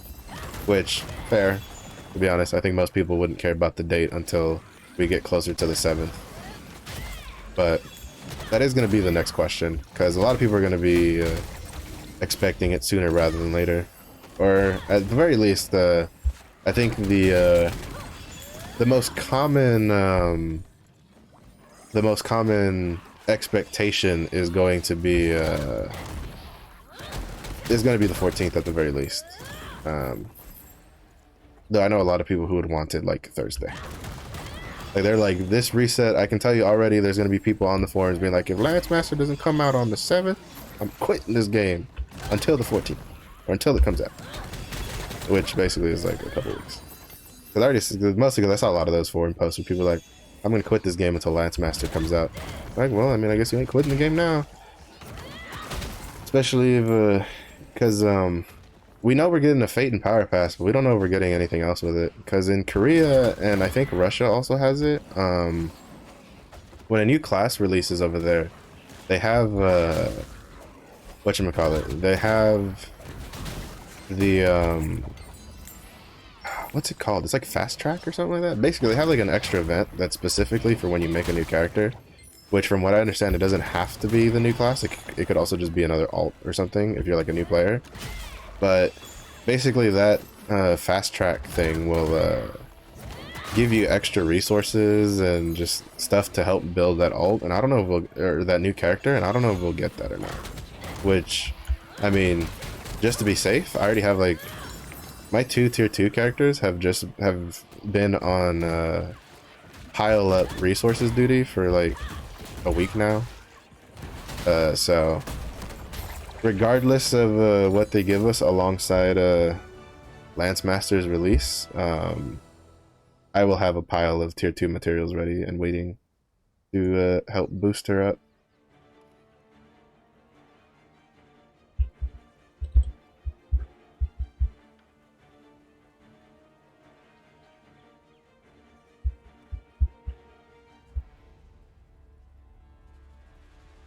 So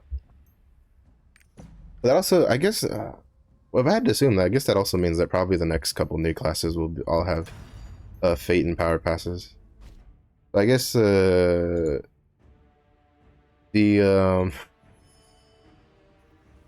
some of those hoarded materials might go up, might be sold on the auction house if those tier 2 material prices go up. At least the leap stones. I think I might sell the leap stones because with Anguished Isle, I don't think I'll be hurting for leap stones. Because that'll be like 100 leap stones from them. And even then, I can just reform up new ones. Yeah, because I guess that's a big thing. If you're looking to make gold from like material selling, April, those prices are probably going to spike up a decent amount. Depending on what the next event is. Because I don't know if the next event will be as generous as like the Grand Prix, because from my understanding in like Korea, the Grand Prix and the Guardian Raid events are both considered like main events, as in like that would be the one big event that you would have throughout the month, and then they would have like smaller like login sort of style events alongside it. So I don't know if for us if the next event that replaces Naruni Racing will be another big event in game, or if that'll just give us a shit ton of materials, or if it'll be like a smaller event. Because if it doesn't give a lot of materials like the Naruni Racing is, then there's probably going to be a decent amount of money to be made from selling materials again from that first like burst of the 1 million Lance Masters being made. So it could be kind of smart to save up on materials if you're like 1385. I don't think selling materials even for the Lance Master hype, unless it gets ridiculously expensive like it was the first couple weeks of people being in tier 3. I think you'd still want to get to 1385 if you're above 1340. Like if you're 1340, I don't think going to like you, K-pop, like if you're trying to make some money, if you don't care too much for Lance Master, I guess it kind of also depends on that. But if you prioritize gold over money, being like 1386, you could probably make a decent amount if you sold mats with Lance Master people. All right, cool, yeah. Thanks for keeping me company for a bit. Yeah, I'm telling you, you don't care for Lance Master, you You might want to keep the price, you know, an eye on those prices on the auction house. You can probably make a pretty penny from those like whales who want to get their Lance Master like 1490. But yeah, so it's April is it's pretty exciting, I would say. There's a like that'll definitely shake up some of the markets for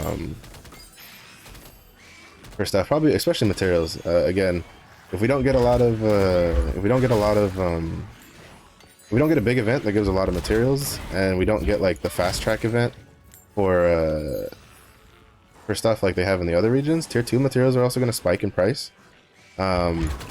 Because I feel like most people, for the most part, have used up their tier 2 materials rather than save them for future classes. So they're going to be buying those materials off the auction house if there's no like extra source. Because I know a lot of people are going to be excited that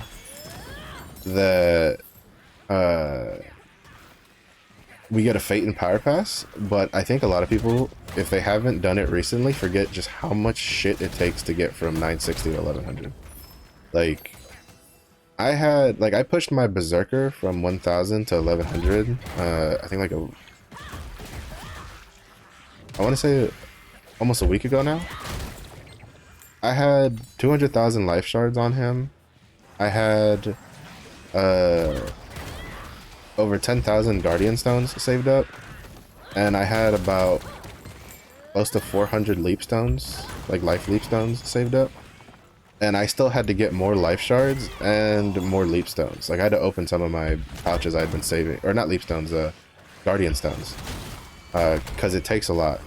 And that was with using the books for the percentage, the 10%, the flat 10% increased for cloning rates.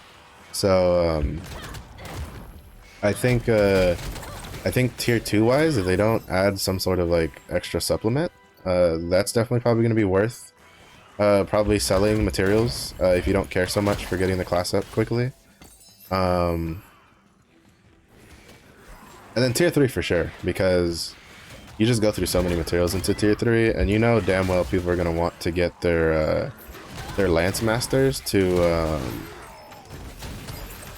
like 1370, because you know they're gonna want to be doing like Argos and getting those Lance Masters built for Vulcan.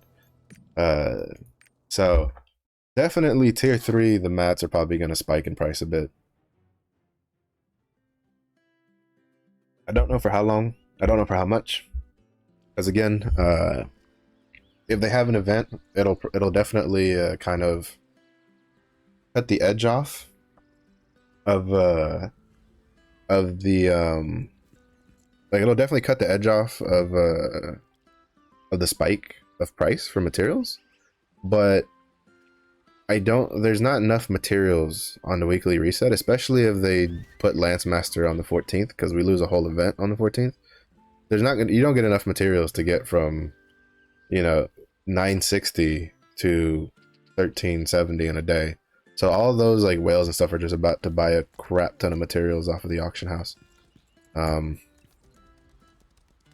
Now the question is will it be enough though? Because there's a lot of mats on the auction house right now. Let me take a quick peek, because I mean it's cheap enough where I buy it's like enhancement materials off of the auction house every once in a while when I'm like trying to push hones. Yeah, see, these are like 7 gold. I wouldn't be surprised if yeah, actually no, these could easily go back up to double digits gold. If that happens, I'm selling all mine. Trying to make some money. These are 10 gold. These have kind of like flattened out a bit. They might go up some. I don't know if they'll go up enough though, because there's a crap ton on the market. Life Leap Stones. These I expect to spike up a decent amount, because you need a lot of those. We'll see. It'll be interesting. I wouldn't be surprised if some people start like silently hoarding stuff now ahead of time to kind of beat the price rush for stuff. Did I get anything good? Nope. All right, so Let's see. We can dismantle all this stuff. Any good rocks that we can use? Adrenaline. Try to see if that'll... If I could facet that a little better. Oh yeah, I was gonna keep that. Alright, I know I have keen blunt stuff. Where is it? This, and this. Yeah.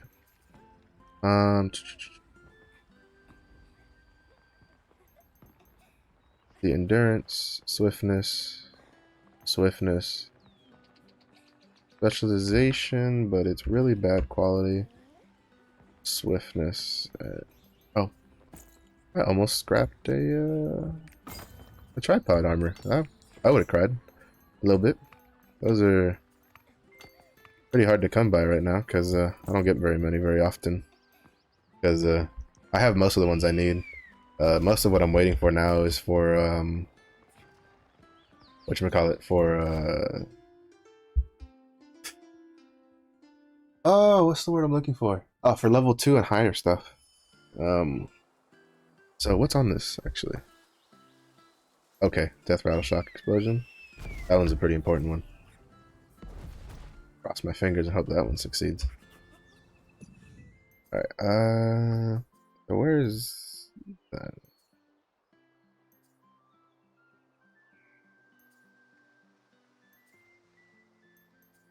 Here we go. Alright. So will this succeed? Probably not, but you know, we can try. Never mind. This I should really save more of my RNG stuff for like Mondays, right? Like right now, this Monday is slated to be like the best Monday I've had like in a long time, right? We succeeded a level 2 tripod transfer. We got the roadmap. You know, we got smooth sailing. I was like, today's been a good day. Today has been a very good day. I should, man, like, you know what? Fuck it. We're gonna hone a bit. I'm feeling it. I knew I said I was gonna wait till Thursday, but I'm feeling it. So, you know, we'll do the weapon too. We'll put some attempts in. This is mostly just to build up the percentage for Thursday more than anything, because I could probably get one of the armors for plus 15 because of the materials, because I got like almost all the armors to plus 14 on, well, I got all my armors to plus 14 I think on Friday. So it's been a couple days since I've used Guardian Stones. So I have plenty to attempt some hones. Yeah, we got plenty of silver, we're fine. Alright. Still not there. I'm trying to save the book for like 20%. To try to bump it up to 30%. Question is, do I have enough fusion material though? Oh, yeah, I should have enough. Alright. So we do this. We get the, you know what, we'll cap it out at 32%. Oh.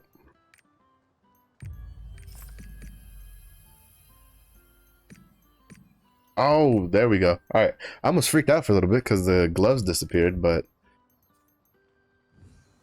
the first piece at plus 15. Alright. Pretty good, pretty good. Alright, so now we're gonna do our dailies, do the Shadow Moon stuff. I think I'll start with the Shadow Moon first, because that one doesn't drop me off in a major city. I need to do my rapports too before I forget. I also need to remember to go do a Chaos Gate at 5. So that I don't forget, because I have a bad habit where if I don't do something on stream, I tend to forget the rest of the day. And I kind of would like my maps and my extra chances at decent engraving books. And card packs. I've had some pretty good luck with getting uncommon card packs from my Chaos Gates, which, you know, for some people they'd be like, well, why are you excited for uncommons? And it's like, because that means soulless cards, buddy. Because soulless cards are probably going to be the bigger stopgap for me right now, because I'm almost done with the Lost Wind Cliff set. Alright, I gotta get the timing back down. Kind of hard to hit a moving target with these cameras. Are the bane of my existence. All right, over here. Oh, I think we got a twofer for that one. Nice. Oh, we got another twofer. Good, good, good, good, good. Good, good, good, good, good.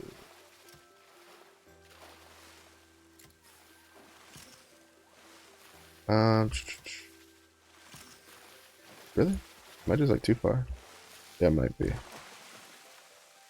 Come on, come on, come on. Right, today, be preemptive.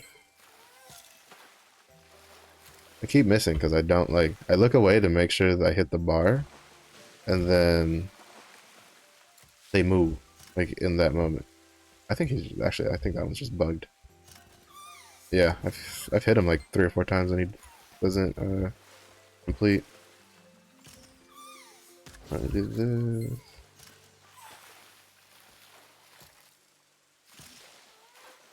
Huh. Some of these like they don't.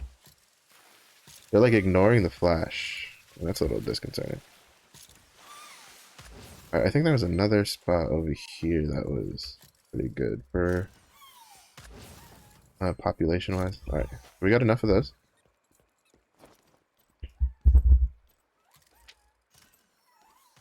Yeah, so again, Shadow Moon is definitely it's not whatchamacallit. I guess it's not very necessary depending on like how you feel as a player. I'm trying to get as many of the skill potions as I can get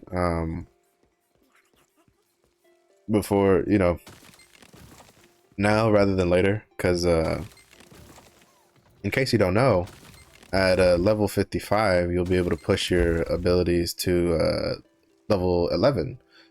So basically that means any of your main damage abilities, you'll be pushing them up 1 more level, and they require 5 extra skill points per, which, you know, again, you're like 5 extra skill points, that's not much of anything.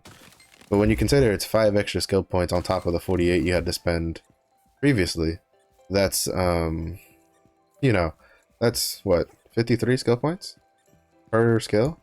And like for instance, as a scrapper, I would need that on at least 3 abilities, so that's like 15 extra skill points, which I'd have enough with a level up. I think level up gives you 6, I'm gonna say 6, 5, 6. I have 11, but it'll never hurt to have more skill points, right? Because like for instance, so you'll have that at 55, but then at 60, you'll have you'll be able to then increase the level of your skills from level 11 to level 12, and then that'll be, I think, 6 per. So then it'll be 59 skill points per skill for your like really big damage ability ones. So, and the thing is, it's an actual sizable DPS increase. I think the first one is like, I think I've heard it's like a 5% damage boost, which is pretty sizable considering that's just flat. So like that'll be augmented by that'll just be augmented by your you know, your engravings and all that other stuff. So I wouldn't exactly scoff at we're just gonna go to Whispering Islet real quick to do my rapports, because Nina V is one of the giant heart rapport people. But it's nothing to scoff at, because once you start stacking on all the different damage bonuses from like class engravings, from the from class engravings, from specialization, if you're a specialization class, from the crit and all that kind of stuff, and like battle engravings and stuff like that, like that like 4 or 5% damage, you know, it gets high, it gets up there. So I definitely think you should at least try to like fit in some sort of oh yes, thank you, because I need silver. Some way to do some of the horizontal progression, because with the extra skill points just don't hurt. I guess that's the point I'm trying to get to. Because I know, like, I have a couple friends who they're like, man, that 11% doesn't really mean much to me. I'm like, you sure about that? Because I have a feeling when you're, you know, it's going to. Like, you say that now because you don't want to do horizontal progression, but when you're like hitting like a wet noodle on like Bolton, you're kind of going to be like, I kind of wish I had gotten those extra skill potions. So I think personally, that was definitely my biggest stance to whenever I had like, because I know a couple people who they follow Lost Ark and they were interested in Lost Ark, but they were interested in something like Lance Master or Summoner, or you know, they were interested in a class that wasn't in our region at launch. And you know, a couple of them were like, well, I don't want to play until that class comes out. And I'm like, I don't know if that's, did I miss? I missed. How did I miss? He was like standing in it. There we go. Man. And I play a Deadeye, and I missed that when I was standing right in front of him. That's a oops. But I don't think that was the right like stance to take. I guess you could call it like a stance. Because you first, like, even if we just ignore like skill potions, like the benefits of the stronghold stuff is the stronghold buffs, that's definitely helps. Like, you know, when I was talking earlier about like my berserker going through all of those materials, like that was with a stronghold buff to get from tier 2 to tier 3. Without it, he probably easily would have gone through like 2 or 3 times that. So I think and then on top of that, you know, then also you have like the skill potions for horizontal progression, you have the runes, you have card sets. Lost Ark as a game is definitely one that I know a lot of people like to meme the clickbaity title because that Stoops had on one of his videos where it's like, oh, it respects your time. I don't know if I'd say it respects your time, but it definitely respects the effort you put in. So I always told people who they were like, well, I don't want to play Lost Ark until this class comes out. I'm like, you should at least try some of the other classes and find some alts you like, and then use them to like build your account. So that way, when you do get the class you like, you're good to go, right? So like, for instance, right now, if we get Lance Master, I'm assuming we'll get Lance Master next week. With my scrapper at level 54, I have, and the training camp, which if you don't know what the training camp does, it's a feature in your stronghold that you don't really have to, like, basically what it does is it passively auto trains your character. And by train, I mean it gives it like XP. You can still play the character while it's in the training camp, by the way. It's just that training camp will just passively keep generating XP for that character up until it's one level beneath your highest level character. So all right, so we got to go to Anika. So if you hadn't hadn't played the game until like Lance Master comes out, you would benefit from, like, for instance, the like the reduced cost of materials on the auction house. They are cheaper, and you did miss the great, you know, bot inflation of the beginning, which made things like super expensive with like RMTs and stuff. But at the same point, you've also sacrificed a lot, in my opinion, in the fact that there's a lot of stuff that you can't buy with money, like skill potions, runes. You can, I guess you can kind of buy card packs, but you know, you would have missed so many days of like adventure islands for card packs, or just like the Naruni racing event for card packs, because the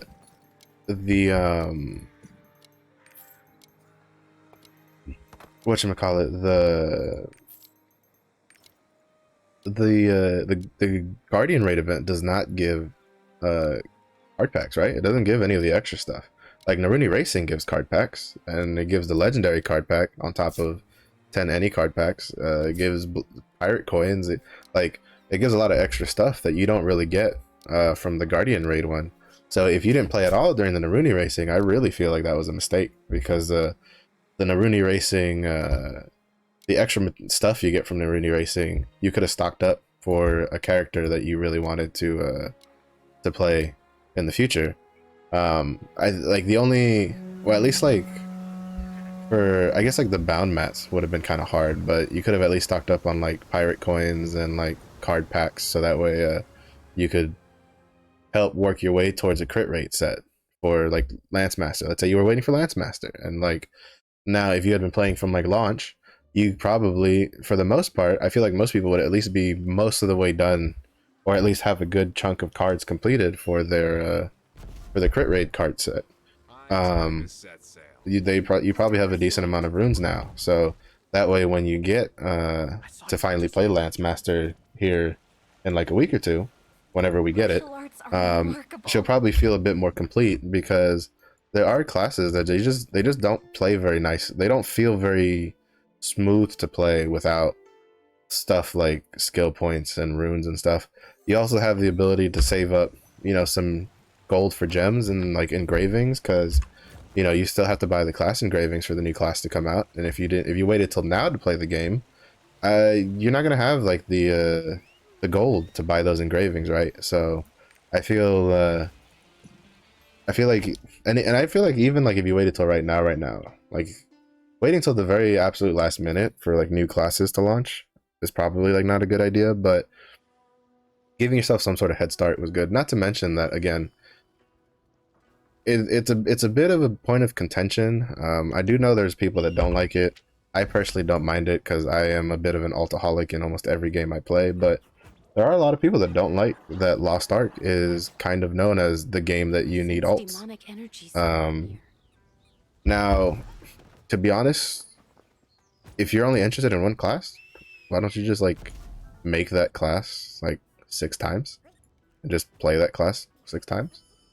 At least that's what I would do, but I can't do that because I'd get bored of a class like so fast if that was the only thing I played. Like personally, I've always struggled as a person to stick to like one class. Like I'll usually have a main, and then I'll have like what I call like main alts, where they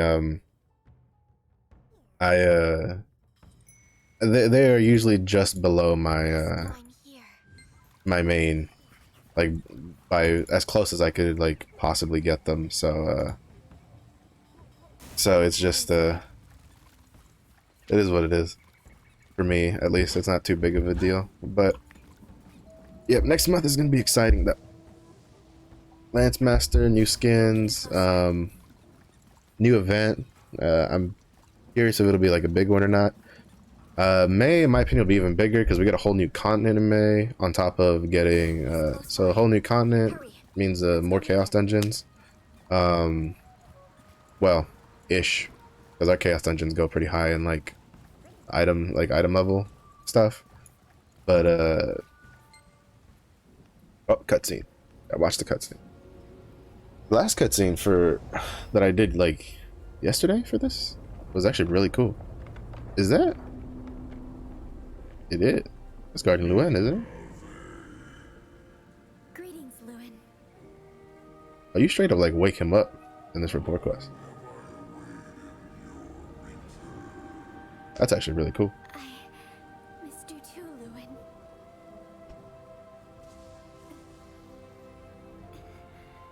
We must see Vergris.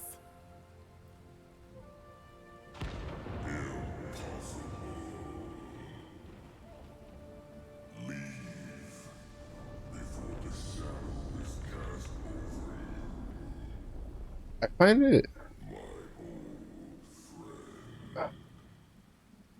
find it kind of weird. So like, I'm assuming Luen has some sort of direct contact with Vergris, or else we wouldn't have come here. Who belongs to neither light nor chaos.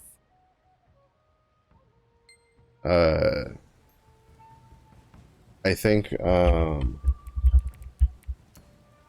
think he might know something, because Vergris comes to help us. If you watch I know most people don't, but if you watch the cutscene at the end of the Vern Necromancer dungeon, and I'm not talking about like the Abyssal dungeon, I'm talking like the regular dungeon, there's a cutscene at the end where we kind of fail to stop the Necromancer dude, and then Vergris shows up. like big ass dragon head and everything, to like stop whatever's happening. I have a sneaking suspicion that the story is probably going to go down the route of Vergris is using us, like our character, who's called the Seeker by people in the know.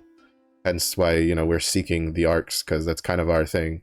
That is quote unquote our destiny in this game story at the moment. I think Vergris is using us to judge which side to join. Or he's also just waiting to see if we can just fend for ourselves. Because I will say, I think like I played Genshin Impact a lot when it first came out, and probably my favorite story, granted I haven't played it in a couple months now, but my favorite story they did was the what is it? It's the second zone in there. You have the Liwa, whatever, the port city. Basically, they have their, like, you could almost say it's like their version of like the Guardians, with you know, these mega powerful creatures, animals, who watch over like their civilization and like protect them. And like when you show up, they take a stance of trying to see if the humans can take care of themselves. And I think Vergris, in the fact that he showed up to help us that one time, is trying to see if us as the Seeker and then Arcadia as a whole can handle things themselves, and that way Vergris can be more concerned about things that are a little outside of our control. Because I don't know if he's posted it yet, but Saint Tone recently did a lore stream, and he covered the lore from the, like, basically from the end of the Lutera storyline. He covered like there, and then before that, so like everything before the game, like we play the game, like all the lore before it, up until the end of the Lutera quest line, when we're going to when we end up like leaving. Long story short, the gods of Arcadia were kind of like, fuck this place, we're out for the most part, while the gods of like the demons are still around and kicking. And I think Vegas is trying to see if we can handle like the Legion commanders and stuff, so that way if the gods of the demons show up, he can kind of just be like, okay, now we're gonna fight, like that kind of thing. Or they could have just be like doing the whole, he's fed up with this and he's just trying to see if we can like survive this cataclysm that's coming around. Because to be fair, at the end of the day, it's like, if Arcadia still exists, right? What does it matter to these guardians whether the rest of us live and die, right? In case you don't know, by the lore, the guardians were created by the god of light, well, order and chaos, basically, like Regulus and Zazumel, I think is like the demon version, who he's kind of like MIA at the moment. So that's the reason why we have guardians we fight. You know, these creatures were designed to protect Arcadia, to keep it from, like, you know, basically destroying itself and taking a lot of other things with it. But since some of the guardians were, you know, are aligned with order, and some of the guardians are aligned with chaos, and then you have outliers like Lewin, who as we have just learned, isn't aligned with either. He's just there.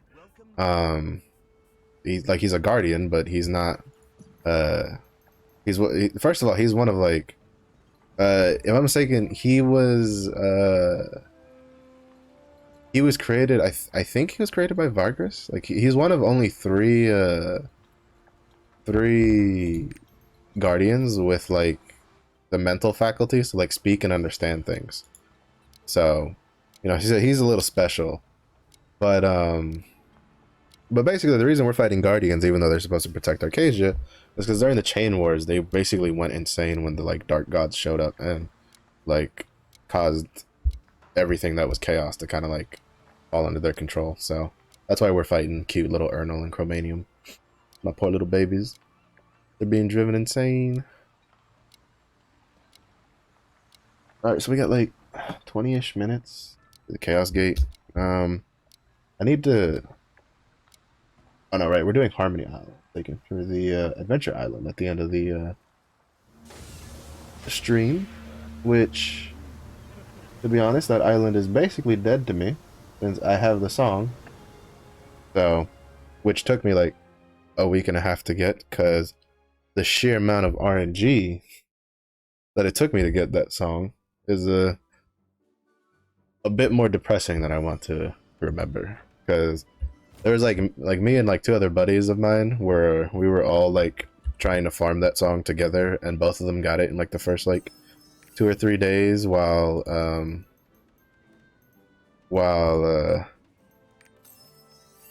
it took me like a week and a half to get mine. So I'm a little salty about that song. So anytime I can avoid Harmony Island, I do. But I need pirate coins. I only have 75,000. I'm pretty sure that if I don't get any more pirate coins before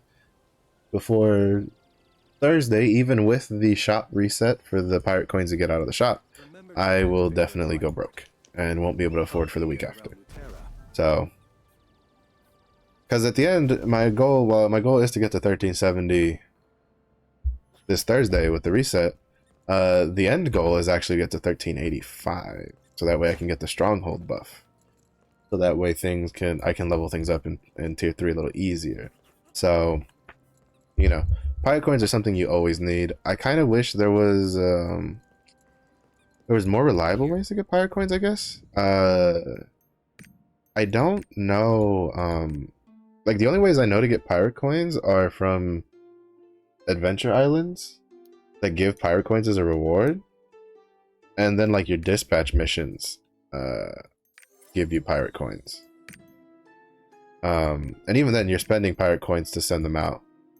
And then you have the prisoner island, Catharas, however you pronounce it, that you have a chance to get pirate coins by spending pirate coins. And I did that for a while, and like more often than not, I didn't get anything back for my pirate coins, so I just stopped doing it. So I'm not too sure where else to like get pirate coins from, because, well, actually I do know. It's the I have a feeling I'm gonna have to start selling sun coins at some point soon to keep up with my pirate coin expenditure, because the tier 3 stuff. Oh right, we're here. Hold up. Because I just realized when I was doing my guild login that we finally got the guild shop upgrade, the first one done, so I can go buy more stuff, because I have a crap ton of bloodstones on this character that kind of just sat there and got collected. So, bloodstone lady, I request more stuff. How much is this? That's 600 bloodstones. I definitely have enough for that. What else we get? So we gotta buy this, even though we don't really need it now. But building up a shard bank early does not hurt, because later on shards are gonna be very rough to come by. Oh, that's at level 3. That's just rude. Level 5, level 3. Dang, that's unfortunate. Level 3, level 3. Well, at least we were able to get more of the like the weapon stones and the guardian stones, which is good enough for me. Leap stones, yeah, I have the anguished isle stockpile, because anguished isle, which I need to go do after doing this like whispering islet run. Actually, I'll wait till I go to I was gonna go do my Beatrice report real quick, but then I was like, I'll just wait till I do my finish turning in this whispering islet stuff.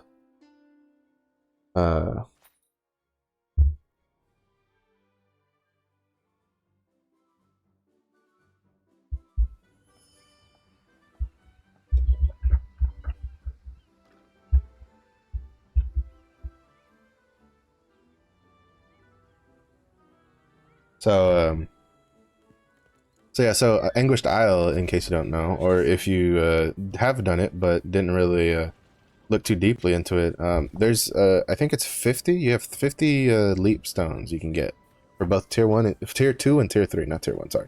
Tier 2 and tier 3 leap stones you can buy. That as long as you don't open the chest are bound to roster. Something to note is that a lot of the stuff on the Anguished Isle vendor is like has a roster limit, period. Like it's just you know, buy it once and you're done. While while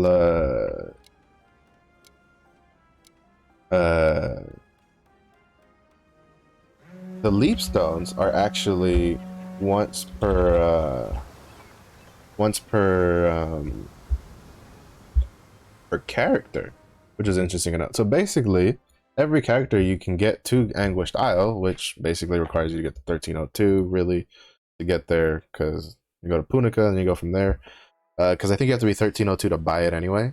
But basically, every character that steps foot on Anguished Isle can buy 50 tier 2 leap stones and 50 tier 3 leap stones.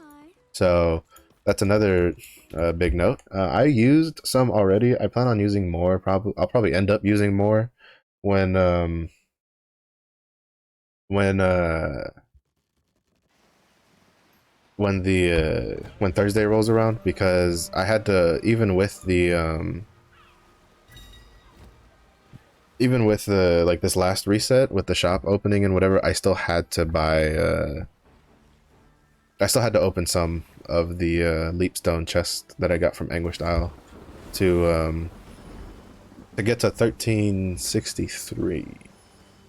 Because basically the way my progression went is I was 1355 on Wednesday, last Wednesday, well, this past Wednesday, and then on Thursday, between good hones and saved up materials, I got all the way to 1363.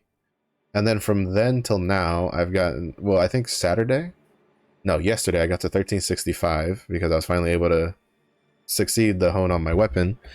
And then until now, I'm working to 1370. So I guess seeing how everything I have on purple is now like literally just, I'm just waiting to get to plus 15. I should have enough, but we'll see, because the sheer amount of materials you need to get from 14 to 15 is kind of ridiculous. But even then, I have, I think I used, I should remember how many I used. How many did I use? All right, so I did, okay, so I was right. I did have it calculated. So I used 20 last time, so I have 80 left, because I already bought it for both the Scrapper and the Berserker, because I also have a Berserker in tier 3. But he's literally just there to fund materials to my Scrapper, for the most part. So I have those 80 leap stones for my Scrapper to get her to 1370, and then hopefully with that I can get some. I'll have to see about doing Argos, because I have a couple friends like across a couple different servers. Luckily we're all in the same region, so we can kind of play together. But I don't know where we're all at for like item level, so I'll have to see how everybody's doing to see if we can get like a group going for Argos P1 at least. To be honest, well, actually, to be fair, I do need Argos, at least the 2-piece from it. I personally don't know if I'll go for like all 3, like for 5-piece Argos. I know it's really good. I know it gives a lot. I have a friend who he plays Paladin, so I'd have, you know, at least in dungeons and stuff, for like end game stuff, I'd have someone with the harsh set or the crit damage buff, but I'm also perfectly content with just the regular buff it gives me for the 2-piece, because I kind of want that reduced cooldown on my like mobility stuff, because I think Scrapper and Deadeye are the 2 that I use it the most, just for canceling animations. And then so I think for the 2 of those I kind of want to go 2-piece on one and 2-piece on the other, just to get the like the crit rate, and then just having the the reduced cooldowns. Because I mean, extra mobility is nice. It keeps you alive. I definitely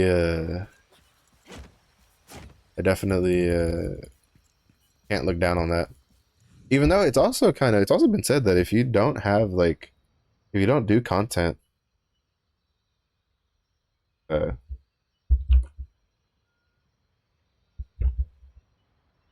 that that you have someone with the lunar set, uh,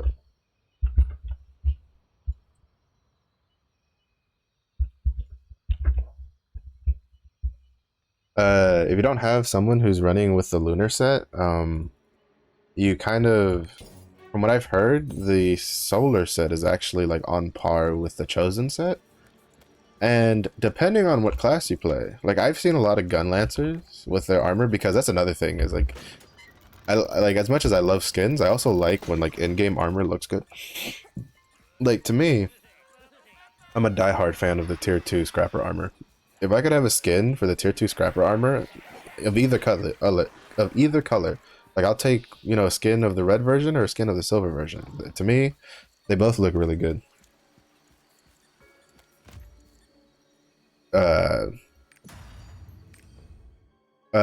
I wouldn't. That's what I would be rocking right now. Cause like I love the whole like Phoenix Gauntlet motifs. Like they were just so well done. Which is why I was distressed when I came to tier 3 and had to give that up for the shitty tier 3 chaos dungeon stuff. But the chosen stuff, like most people, like they wear their skins, right? So it's kind of hard to see what it looks like. But I've seen a lot of gun lancers like actually like just straight wear their armor, and holy shit, the color scheme for the chosen. Because I thought that the chosen and the preordained would be the exact same, like because that's another thing that some people don't know. The Oreha hard mode actually doesn't give legendary gear in other regions. That's kind of a thing they only did for our region. I don't know if they'll go back and change it for other regions, seeing how far ahead they are. But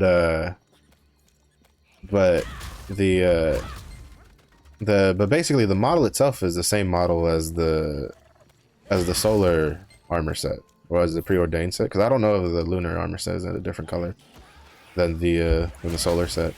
So I can't say off of that. But basically what I was getting at is that the color scheme for gun lancers on the chosen set is superior, in my opinion, to the other one, because it's like a black and gold, like it's like a black armor with like gold accents, and it looks really nice. While the solar set, which is the only one I've seen, it's like, I think it's like blue and silver, something like that. And I'm like, that just doesn't look as good to me. It's like, from a personal taste point of view, I'd be like, if I had a gun lancer, his punk ass is about to be in chosen set the whole time. I do not care. Like, I'll still do Argos, for extra accessories and like stuff like that, but even the weapon for the gun lancers look a lot better in the chosen colors, in my opinion. But again, I guess with like skins and stuff, once we get more skins, that really doesn't matter, because you can just run what's optimal, and then have the what is it, the Monster Hunter World thing, where well, not Monster Hunter World, but Monster Hunter in general, like old school Monster Hunter, where it was like you either were someone who looked hideous and had really good armor skills, or you were someone who looked fabulous and had like the shittiest armor skills, because you were just there to look good, which that was me. I know a lot of people like to play the game for a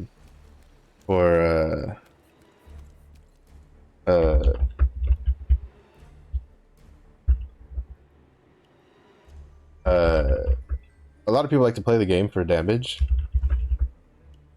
but I am someone who I like the aesthetics. Like, I like my characters to look good to me, because aesthetics is a completely personal opinion thing. So one of these days I don't one-shot her, so I don't have to worry about fighting her more after. But I like to have my character fight well, deal a lot of damage, and I also like her to look good while doing it. So I'm hoping I'm hoping we can get more, and I don't just mean that from a skin point of view, because like there's a lot of in-game armor that looks really good. I know in the other regions they have the ability to make skin versions of like earlier Abyssal Dungeon stuff. Um, the system they use is a little debatable on whether or not it's very like free to play friendly or not, since you had to like dismantle skins from the shop in order to get the material to then craft the skin for the in-game dungeon stuff. Which, you know, from a consumer point of view, you go, that makes no sense. Like, why would I, like, who would dismantle shop skins to make skins of like in-game armor? Which is a solid question. And to answer that question, if you had it, me, I would, because like again, scrapper tier 2 armor, like I've seen a lot of the scrapper stuff, like for skins and stuff that are coming. To me, the tier 2 armor models still look the best. To me personally, especially the weapons. There are some weapons. The only like weapon model. There's only I would say there's only two. Well, I'll take it back. It's not the best. It's like the third best. There's only two weapon models on skins that I saw that I like better than the tier 2 Phoenix gauntlets, and that is the season 1 legendary skins, which we still don't know how they're gonna handle those. And then because those are straight up gotcha, like those are straight up like loot box, and I don't think they want to deal with that in the NAEU stuff, especially because I'm saying in some EU countries, like if they introduce that sort of system, if they wanted to expand their regions later, like Amazon, if they introduce like the loot, like the gotcha skin system, they wouldn't be able to, because there's some EU countries that if a game has any sort of like loot boxes in it, you cannot like you cannot play the game in that country. At least like, well, quote unquote play the game. I'm pretty sure you can VPN just fine, but like, you know, they can't open a server in that for that area or allow people from that area to log in, because they like it's banned by law to have like loot box in the game. So I don't think that system will come to NAEU. But I also don't know what they would replace it with, to be honest. I guess something with blue crystals. I guess let me buy something, like use blue crystals to make it. Maybe make it where like you can use the materials from the dungeon plus some blue crystals, and then you can make this armor. I'd be down for that. I'd be all right with that. For the armor, for like the dungeon armor stuff. The legendary armors, I'm pretty sure if they don't bring the gotcha system, it's probably just gonna be like, here, $30, legendary skin. There you go. So, which I wouldn't mind. I'd swipe for that. I don't care. But yeah, so it's there's the season 1 legendary scrapper weapons. That's like the first mod. That's my favorite by far for scrapper. And then they have these like mech fists that look so fucking cool. It looks so cool. Like that's the for me that's like that's my number 2 right there. So those are definitely the 2 skins I plan on owning for my scrapper, and it works out because if you don't know how the legendary skin system works, the way it works is that I need to hurry because I'm not gonna have enough time to make it to Harmony. Oh shit, what am I doing? I slightly panicked when I looked at the time, and now I'm slowing myself down. But basically, the I don't have anything close to it. The way the legendary skins work is that they give a pretty decent stat boost, and they come with an extra custom, like extra skin slot. So basically the way it works is if you like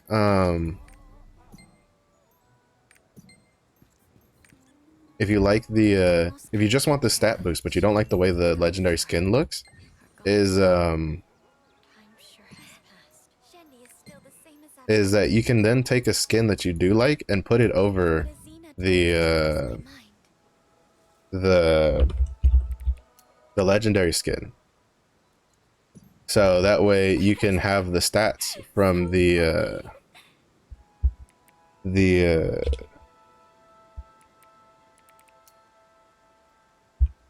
Spell that wrong. Umarka. Yeah, I put another name there. But basically you can have the stats from the legendary, but then have the visuals of a purple set that you like instead, so you don't have to. So you know you're not stuck with how it looks. Because there's a couple legendary skins that I look at them and I'm like, that's not good. That's no bueno. Those are pretty bad, in my opinion. So My cheeks and belly hurt. so it's just like yeah. But again, I'm like I hope they come. At least I hope they bring the skin models. I don't know if we'll get legendary skins as is, but at the very least, I want the models because some of those models look really good. All right, now let's see. I have 6 minutes. Can I make it to this adventure island? Let's find out. Let's find out. Oh wait, no, it's not adventure island. It's a chaos gate. I have even less time. I have 3 minutes to make it to this chaos gate. Oh, yeah, adventure islands. I forget is in an hour. That's at the end of the stream. But yeah, so we'll see how the I think when they had like the plural skins in April, I'm curious if any of those include like the the non-shop skins that you could make in game, because I feel like the fact again that they didn't specify like what kind of skins we're getting. I think they left it a little open-ended to allow themselves some leeway for what they introduced to us. But personally, I am, I'll take whatever skins they release. I'll probably buy them. I'm just concerned if they release like a skin that has like, if maybe one of the April skins they release has like a weapon or something that I wanted for like destroyer or for like scouter. Well, scouter doesn't really matter because you don't see your skin like half the time. Like most of the time on a scouter you're in like Iron Man mode, which doesn't get affected by skin, so it doesn't really matter. But I just mean like that kind of stuff, and it's more for like other people really, because again, like for me, destroyer comes out. Like the two classes I was looking forward to the most are coming out. Like this is like, to me, this is probably the like best realistic situation. Is Lancemaster first. Or well, for me, the best situation would have been like Destroyer first and Lancemaster, but flipping them is also inconsequential because they were two classes I wanted, like I expected to get up to like high into tier 3 and play a lot of. So Lancemaster first, perfectly content with. Destroyer second, slightly less content with, but also just fine with it. So I'm also hoping that maybe this cadence is the slowest they'll maintain, because I still think they should like speed it up a little bit more, but I'm not sure how they would do it, because again, in Korea when they release a new class, they usually release like a big event with it to help like speed up that class. So if they did two classes in 1 month, like again, those events aren't specifically tied to the new class. From what I understand, you can use them on another class to get that up if you don't like the new class they're adding. But if they do 2 new classes in 1 month, I'm not sure how they would how would they do that without like oversaturating the market too much. So I think maybe 1 class a month, while still a little slow, because we still have a lot of classes. Like there's what, 6 classes we don't have that we're missing. So we have like Lancemaster and we have Lancemaster and Destroyer, which are the first 2, but then we're still missing Arcana, Summoner, and Reaper and Scouter, and then Artist. So we're missing what, 7 classes? Which I've seen actually a lot of people being like, they should release Artists for more supports, but I don't know if that would work, because I get the feeling that if you don't like playing a bard, or like if a bard or a paladin can't convince you to play a support, I don't think the little Ayaya painter can convince you to play support, right? Like I think the only people who are gonna predominantly play painter, like support painter, are the people that are playing support anyway. So I don't know if it'll actually increase how many people play supports. I mean, it could. From what I understand, in Korea, a lot of people made painter alts, but I'm also in the camp that more supports is good. More options are good. So, but I don't like, the point is I don't understand like the reasoning, right? Like I mentioned earlier, I'm pretty sure Lance Master getting put to now is predominantly, one, it's the really popular class that everybody wants, but I think it's also because I think with the May release for Destroyer, I have to kind of agree with Saint Tone's hypothesis that it seems that they know what classes they're already going to like overhaul like a pretty decent amount, and so they don't want to release those classes in a a pre-overhauled state. Like they want to release them in what they consider will be their best like state, which is post balance patch. So which is supposed to be from what I understand a test realm in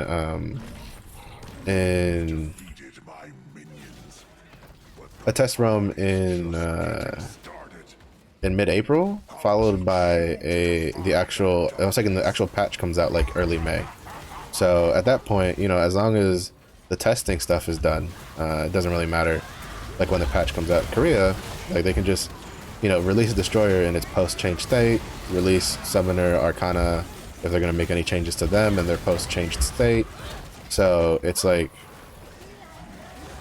you know, I'm starting to think that, you know, Lance Master was mostly there because it fulfilled their needs, right? It gave them a class that everybody wanted that they could release, and then gave them time to delay the other classes they wanted to release for to get them in their post-patch state. So I think it's if that is the case, I think that is probably, that's fine, right? Like I think that's a perfectly, am I gonna die? No, potion for the win. That's a perfectly justifiable reasoning to it. So I just hope that that was their reasoning. I hope they're just not like randomly delaying things willy-nilly and stuff like that to just get things in. I don't feel like spending that much money on a legendary map. But we'll see. To be honest, the only people that really know the answer to why they select what class is Smilegate and Amazon. If I had to be honest, I'm more curious about what quality of lives like we're gonna get alongside the ones they already mentioned, because I guess I'll probably go back and like comb over the roadmap a little bit more detailed. I might make a video about it. Probably not though. So there's gonna be like 20,000 roadmap videos. But I think because I don't remember seeing any mention of like head and back attack markers, which is probably one of the more requested quality of lives, alongside the quality of life requests for being able to keep track of what dailies you've done on characters while in game, rather than having to use an external site to do that. What's another one? I know so like the auction house one, I know they stated that specifically. I wonder if they'll do quality of life for like so like Deathblade, for instance. Maelstrom doesn't work the way it does in the other regions for Surge. For Surge, Maelstrom is supposed to also build you stacks while you have it active. And the in our version that doesn't work that way. So we'll like, I don't know if we'll get that in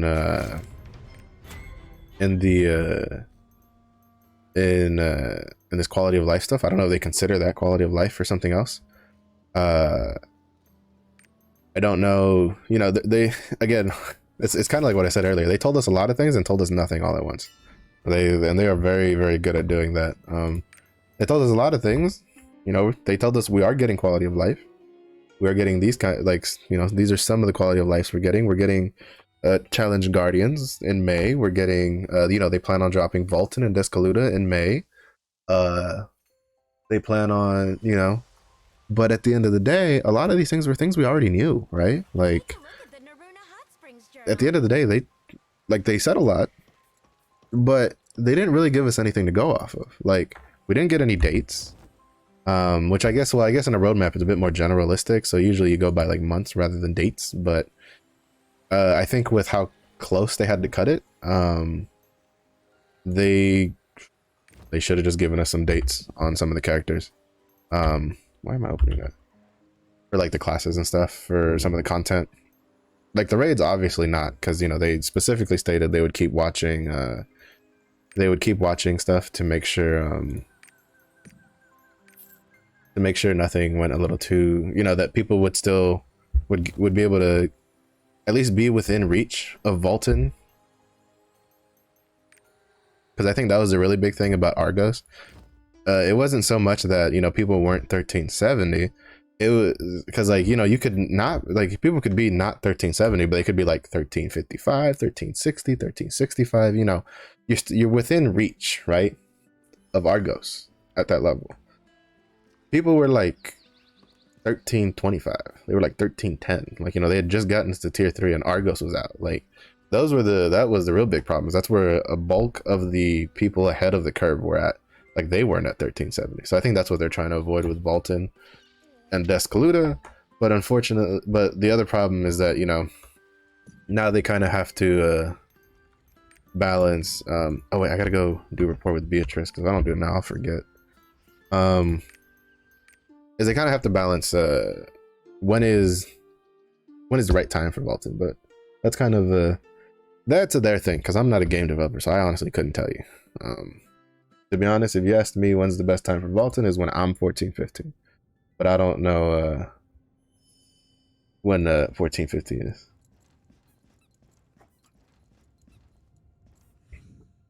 Because, you know, there's events, oh my god. Beatrice, please, just let me report you without having to, like, click you twice. Please, I'm trying to sing you the song of your people. But these aren't really your people. But, yeah, so I don't know. It's nice to get something to go off at least. Again, I've said it in some of my other streams. You're gonna have very few people who get mad for you at least attempting to talk about what you're planning. So, because again, just telling us, yeah, we're working on it. This doesn't tell me nothing. I don't know what you're working on. You working on it? Is it a burrito or whatever? All right, so we have an hour. I usually end my streams at like 6 p.m. Central. So usually that lines up with Adventure Islands, so which is what we'll do. I have about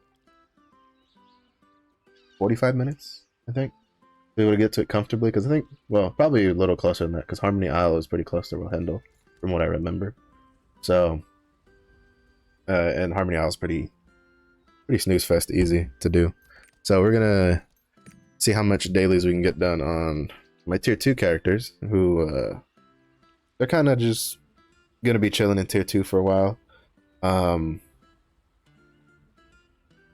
Yeah, because, like, I don't see my tier 2 characters getting bumped up to tier 3 anytime soon without, like, the honing rate buffs. And I'm not talking about the tier 3 ones. I'm talking about, like, the tier 2 skip levels, make shit like free honing buffs. Because basically the way it's going to work is they're going to be pumping mats for the Lance Master when it comes out in April. And then they're going to be pumping mats for the Destroyer when it comes out in May. Because I'm assuming, I'm just going to go off of, I feel it's pretty safe to assume that that if Lance Master is 960 Phaeton, then Destroyer, which is very close, will also be 960 Phaeton power passes. So that's all we got to go with. Basically, so just a quick catch up on it. My tier 2s are on basically rested duty. I've fought lava chromanium more times than I care, even though I don't mind fighting lava chromanium. Once you start fighting him like too many times, you kind of get fed up with it. So my my Deadeye is on low pang duty for a while now. He's on low pang duty. I let him do, I do events on him. I do his chaos dungeons, you know, because basically chaos dungeon is kind of something you don't want to skimp on, because it's your main source for shards. So and shards are definitely a pretty big stopgap. I still kind of wish you could transfer shards between characters, like, you know, let me like, you know, bag them up at a loss, right? Like you can just make it where the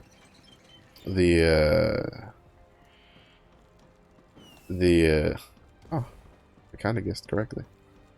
You can make it where why would you go again? Why do this? You see your whole teammate going over here. Why? Whatever. Hopefully the turtle spawns on us. But I lost my train of thought there looking at the map. But yeah, so basically I wait till I have 2 days of rested on him, and then on him and the striker, and then they do their lava chromaniums, because they still need to do them to a certain amount, because I still plan, like, I need those leap stones for the well, I'm pretty sure I'll need those leap stones for I forgot to change that. I have the wrong tripod on that shotgun ability. I'll need those leap stones for the Lance Master, because you still need a lot of them. I have a good chunk saved up already. I think I'm back over like 100. So it shouldn't be too much, because again, from my experience from the Berserker, leap stones weren't the things that wasn't what where my stopgap was at. It was the shards and the guardian stones. So that means to me the most important things to work on is chaos dungeons, and then I could technically that was an accidental counter, but I'll take it. I could do tier 2 maps, right? Like I could go be doing my tier 2 chaos gates instead, that like build up shard pouches, but I also just don't care enough. Like I kind of just want to get stuff built up, like guardian stones and stuff like that, and then I'll worry about the rest of it later. I'll wait to see how they handle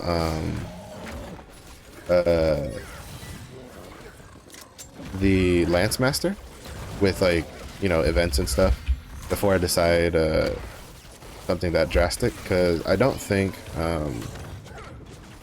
tier 2 chaos gates are too terribly worth it personally if you have tier 3 characters, specifically because you just have a better chance at like a higher engraving from the tier 3 maps.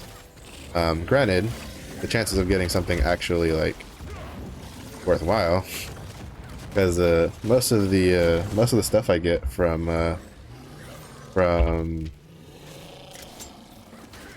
most of my engraving books I got from a map, because like we did a like usually what I got a couple friends where we will like store our maps up for like about a week or so, and then we'll do them all on like Friday or Saturday, so that way we'll get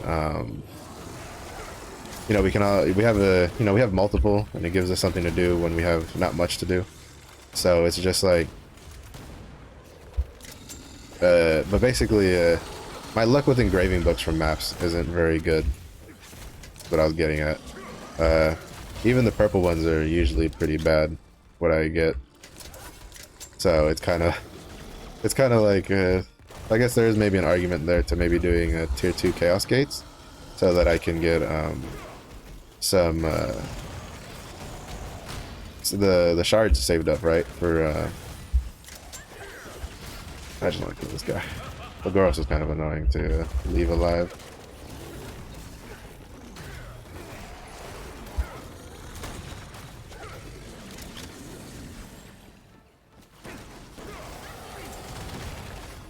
There you go. Where you go? Where you go? Right here, baby. I saw the little glow. The neat trick with like Legoros is if you put like a debuff on him before he like goes invisible, he you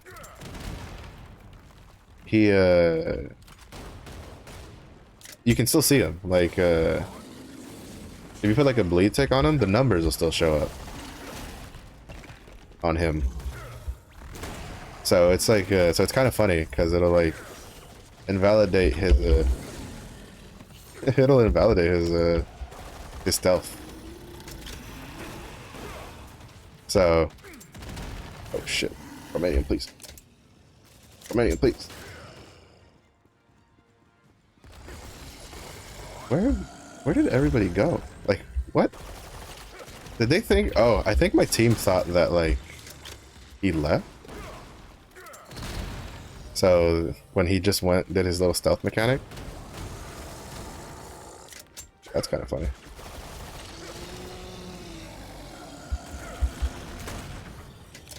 Like I thought they were chasing the turtle. And maybe they were, because like they looked like they were staying in that other zone for quite a while. But that's actually kind of amusing. But I think they thought Legoros left when he was still here the whole time.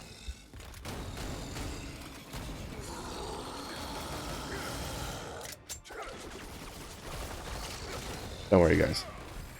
I have enough damage for all of this.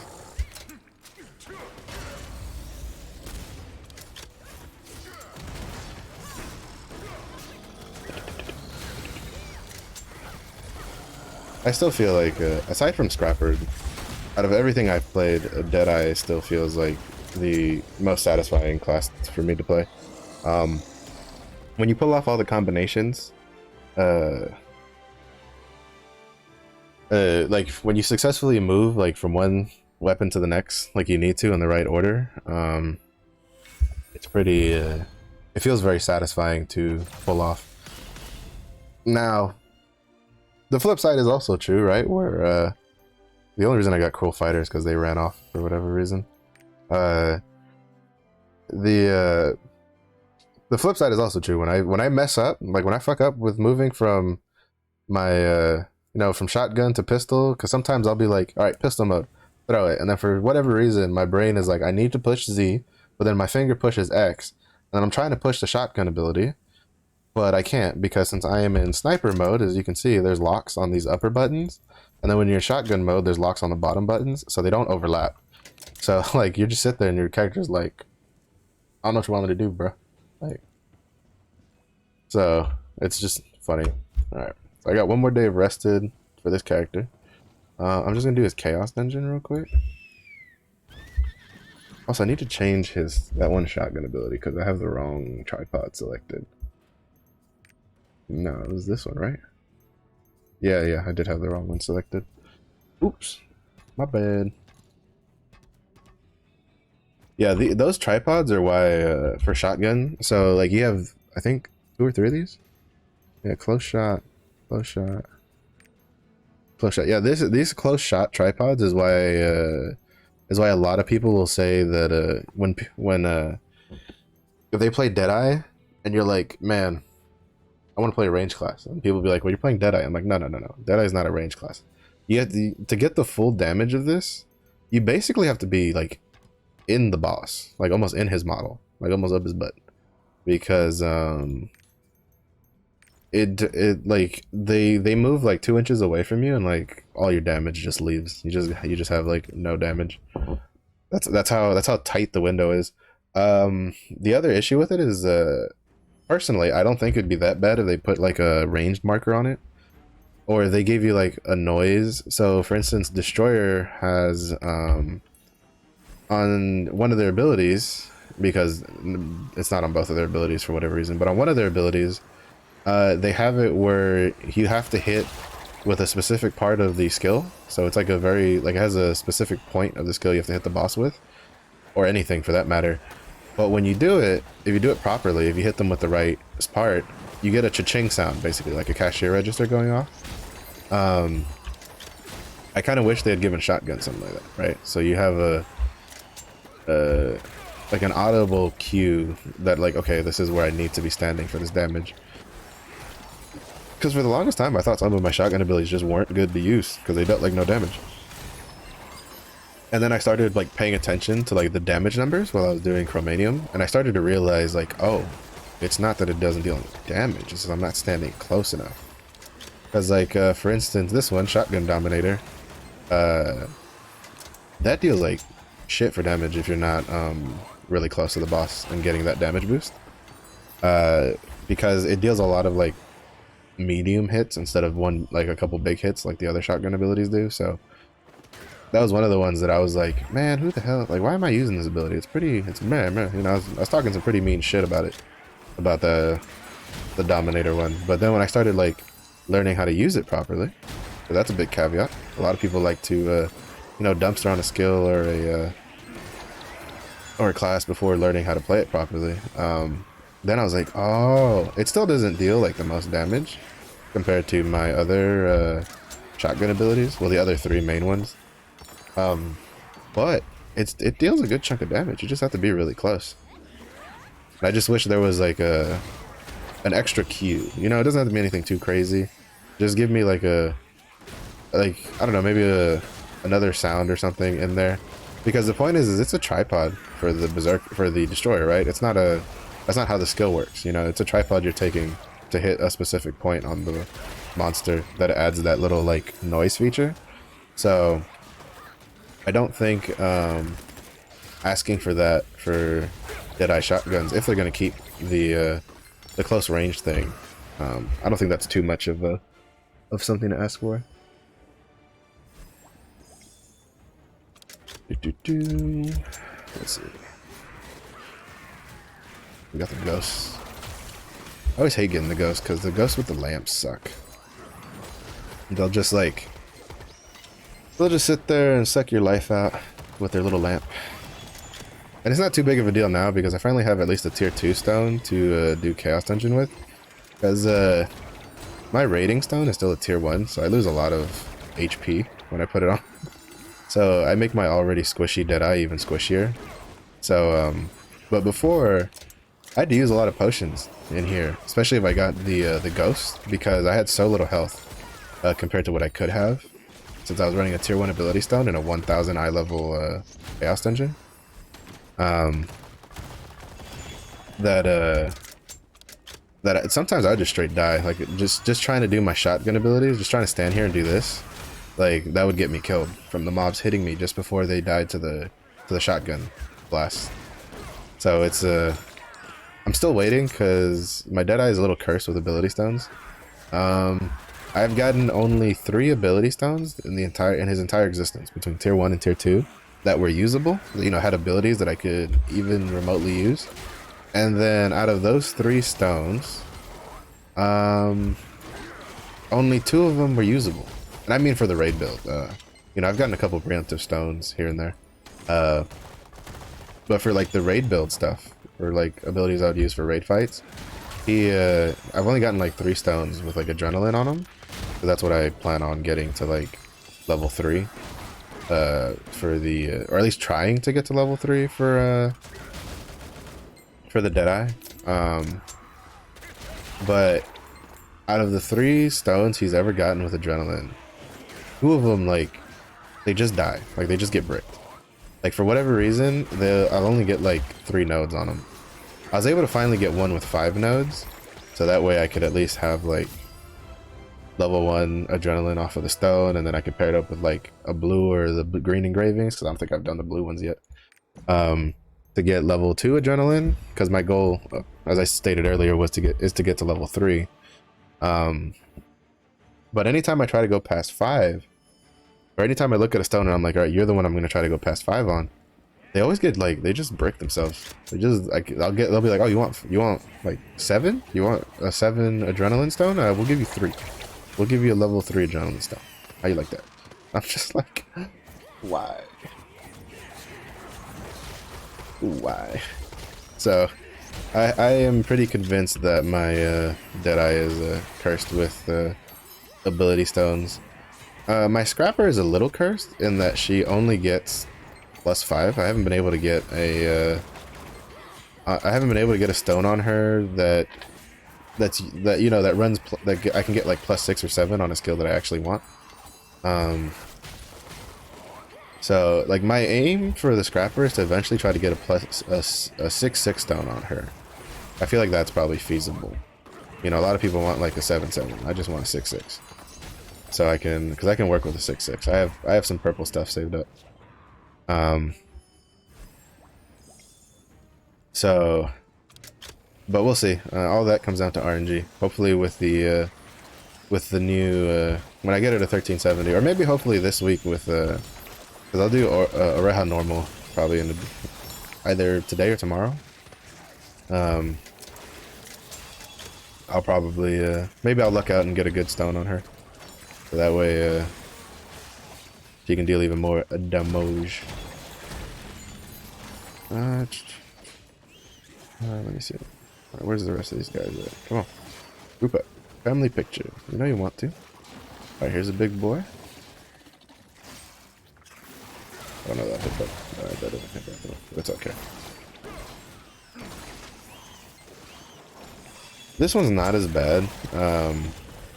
For the open maps, one of my only real gripes with the Chaos Gates is depending on what map you get for the second room dictates like how long it takes. Because some maps take like forever to do, while other maps they're really quick. Because since if they have a lot of like trees and like rocks and stuff, it kind of boss ticket.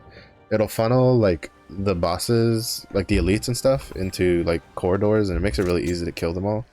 But the more open maps, they usually spread out pretty far away from each other, and then they have a lot of area to maneuver, so sometimes it gets a little difficult to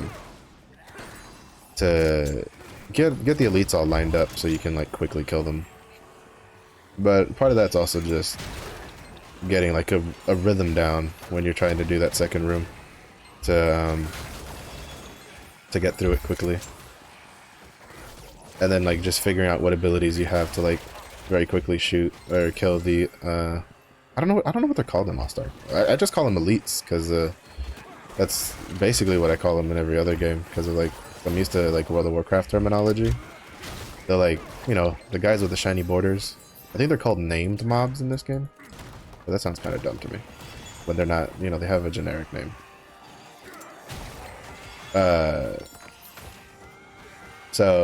But luckily with Deadeye you have like 3 shotgun abilities that all of them generally like one shot. Like they'll kill the elites really quickly. At least with like one button push will kill them. Might not necessarily one shot it if you're not using last request, but it's definitely my Deadeye definitely has a easier time working through the elites than some of my other ones. For that second room at least. For the third room it's not that big of a deal because you have so much you get so much cooldown from breaking the core and then the thing itself that I have to wait like 3 years for this guy to get. There we go. The big undead dudes with the swords are like, I guess they're still waking up. They're like But yeah, so as I was saying earlier, on the third room it's not that big of a deal, right? Because you get cooldown reduction from the elite themselves, which you also get from the elites in the second room. But on top of that, you also get elites in cooldown from breaking the rift core itself, the redstone. So you'll generally always have like your one-shot ability off cooldown. I think the only class I've played where that's not necessarily true is Striker, but that's because Striker needs esoteric orbs.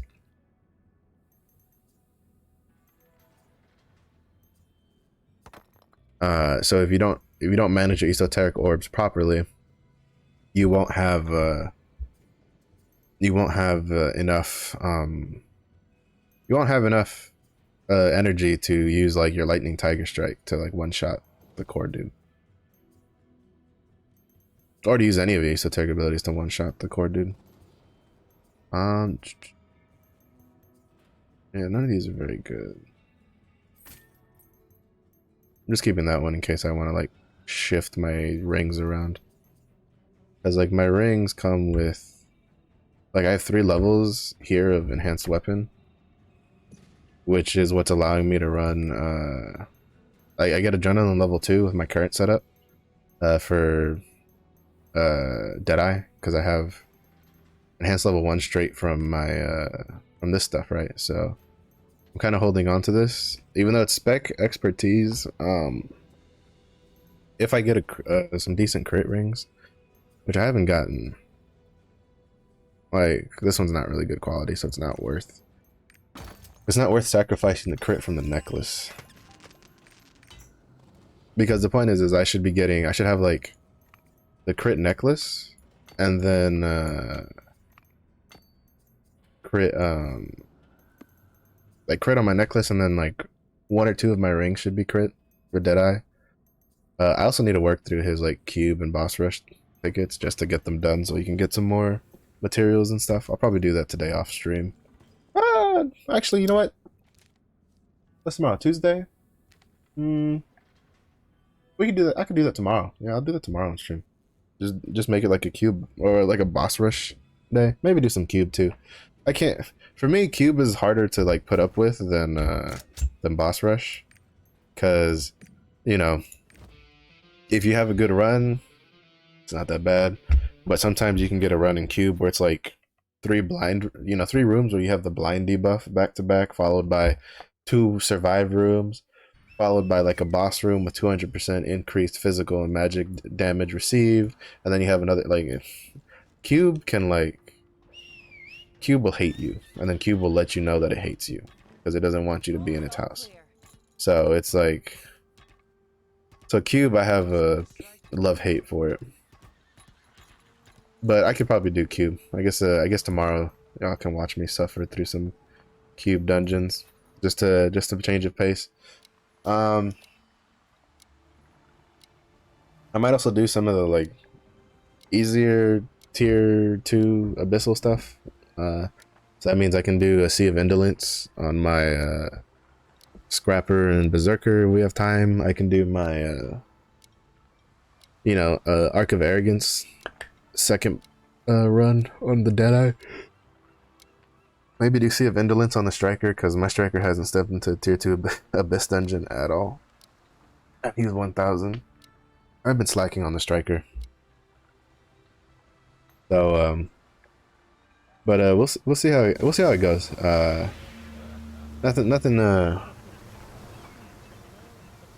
too crazy. Just finding things to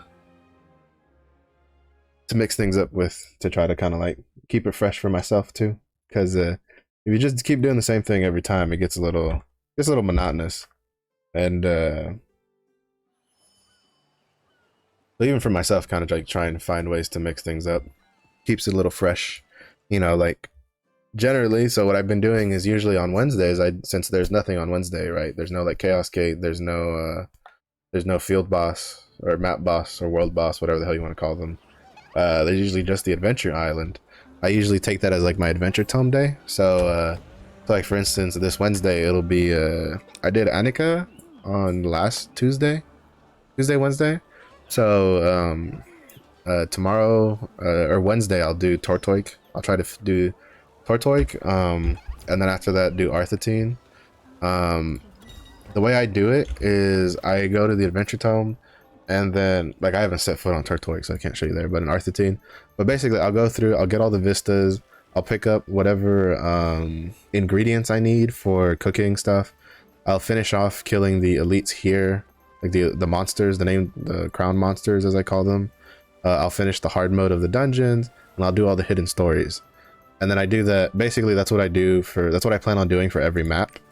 Some of them I've already done ahead of time because I was hunting for skill potions, and these are like the easier ones. So I have North Vern, Shoeshire. Shoeshire is not completely done. I still have hidden stories and some hard modes to do. So we'll do that. I did Rohendel. I've done just about everything I could do on Rohendel. That's not like, even with like cooking and stuff. I'm at 74%, so I think I might try to go and see, maybe like off stream or something, see if I can get any more cooking stuff to try to push to that 80% to get the another merchant for my city. But I need to do it for Yorn, I need to do it for Punica, I need to do it for Phaeton, because I've really just been slacking on all these. So, granted, like I've been going to, so like I've been killing the bosses that show up, right? So like the field map boss guys, you can kill them after you've already killed the first one. Like, so what I do is I'll go kill a tier 3 like field boss, map boss, whatever, on my scrapper so she can get the loot. And then if any of the ones I was missing that spawned for some of these, like for instance, I'm missing Signatus, right? I think Signatus is the one out of these two. Basically, so what I can do is the next day that field bosses spawn, I can choose a time period that Signatus is up after I've already claimed my reward on a different character, and then I can kill Signatus because it gives me Adventure Tome completion. So that's a little trick you can do for if you're trying to do Adventure Tome stuff. Now that doesn't work for everything, because like the welcome challenge has you kill asks you to kill those field boss dudes, and if you don't, for whatever reason, you can kill them, but if you don't loot, like if you kill them when you can't loot them, it doesn't count towards the welcome challenge. That means one of these days I need to just bite the bullet, because I kind of want to at least complete like the welcome challenge part of things, because it's under scheduled events. So like for instance, Signatus, if I don't, like, I've killed Magmadon, right? But I've never killed Magmadon to collect loot. So these are 10 battle engraving recipe pouches I can get. Granted, this one's kind of shit because it's one of those RNG pouches. It's not a selection pouch, but you know, Ankylladus or whatever is another one. He's the one in Phaeton. I never killed him in Phaeton. I was always doing Soul Grand because I was trying to get his Island Soul before going into tier 3. But that's 10 level 3 tier 2 gems. You know, those are nothing to scoff at, because if you can get like a really cheap alternative is if you can get like a level 7, level 8, you know, or higher tier 2 gem, that will basically carry you until you get, I think, a level 6 or 7 tier 3 gem, because of the way it works. Because like your gems are half value if you use them, you know, in later tiers than where they're supposed to be. So if you use a tier 2 and a tier 3, it'll be you know, you'll get 50%. So if something gives you 22% damage, well, when you tier 2, let's say a tier 2 gem, well, actually I'll just use this character as an example. Let's say I have this one. This gives 15% damage boost to my shotgun ability. When this character goes to tier 3, I'll still keep using him because I won't have enough gems to immediately like roll a new like, you know, to kit him out in gems. That at the end of the day, it'll mean he'll have a 7.5% damage increase while I use that, and that works all the way up. So say you say you have a character, maybe the last character you're gonna run through tier 2 for a while, and you go, you know what, I'm just gonna combine all my gems together, and you get like 2 level 8 gems or something for tier 2. Those will hold you over for a long time. Like, you don't have to replace those anytime soon, especially since from what I understand, you can clear most content even like even through Vulcan with like level 5 gems are more than enough. So I definitely think gold cost wise, you could probably save a little bit on the gem side of things, just to smooth things out, especially with the more characters you have. You know, if you play a lot of characters, especially once you start getting more and more of them to tier 3, you should gear up those characters, because again, a lot of classes don't feel very good without gear, right? So you should at least do some gearing on that character. You should get them decent accessories, decent engravings, and then, you know, a couple gems for some of their stuff. Like but you also shouldn't just break the bank. So, you know, say you have a character that you know, like for instance the Deadeye. I like playing the Deadeye. In all honesty, I feel like I should have made a Deadeye before I made a Berserker, because If I'm perfectly honest, I like the Deadeye over the Berserker. But basically, the Deadeye, when he gets to tier 3, he's probably going to be with tier 2 gems for a while. Because my goal isn't going to be to get him gems. It's going to be to get him, you know, an ability stone, make sure his engravings are right, make sure I get the right stats on his accessories. So, and that stuff is going to cost gold. So, you know, it's going to cost gold, it's going to cost peons, because I know peons are still a bit of a controversial topic in the community, but I feel they do serve a purpose. I played World of Warcraft for years, and World of Warcraft is one of those that, if you want to see what it's like, it's a very, well, World of Warcraft, EVE Online, Final Fantasy 14 to some degree. It's not that, Final Fantasy 14 is not that big because it's actually, people kind of don't bloat the price too much of things in there for gear. But basically, WoW especially, like, it's so expensive to get any sort of like BOE, bind on equip, because there's nothing to there's nothing to stop a person from charging a ridiculous amount of money. Like there's groups that their whole thing is just to go farm like mobs and like heroic raids to get heroic BOEs to sell them for a shit ton of gold.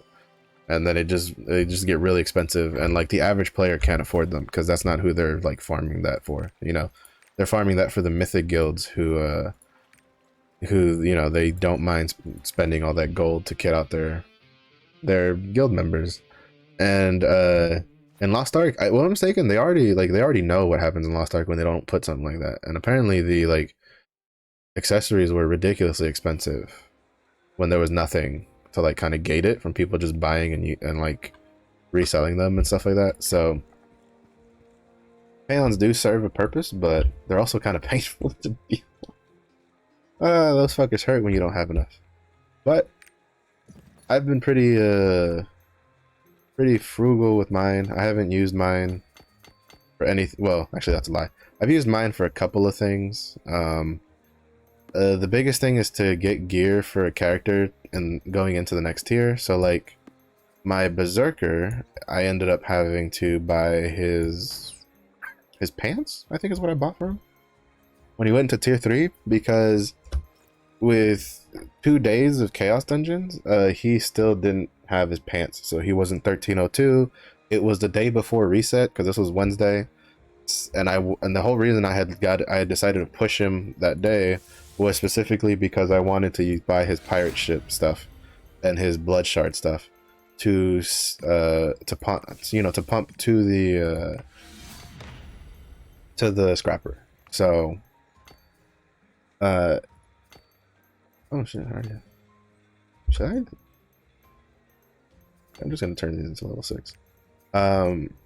So I had to buy, I bought that. It was pretty cheap, but you know, pound cost hurt a little bit.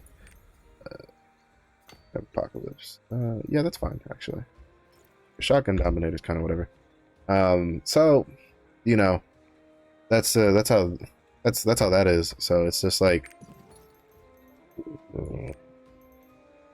there's a lot of times things don't really pan out the way you hope for them to work. All right, so put this there, put this there. Yeah, so now, so you see we have that's what, 11,000 Guardian Stones. Drop in the bucket. I'm telling you right now, drop in the bucket. You're gonna need a lot more than that.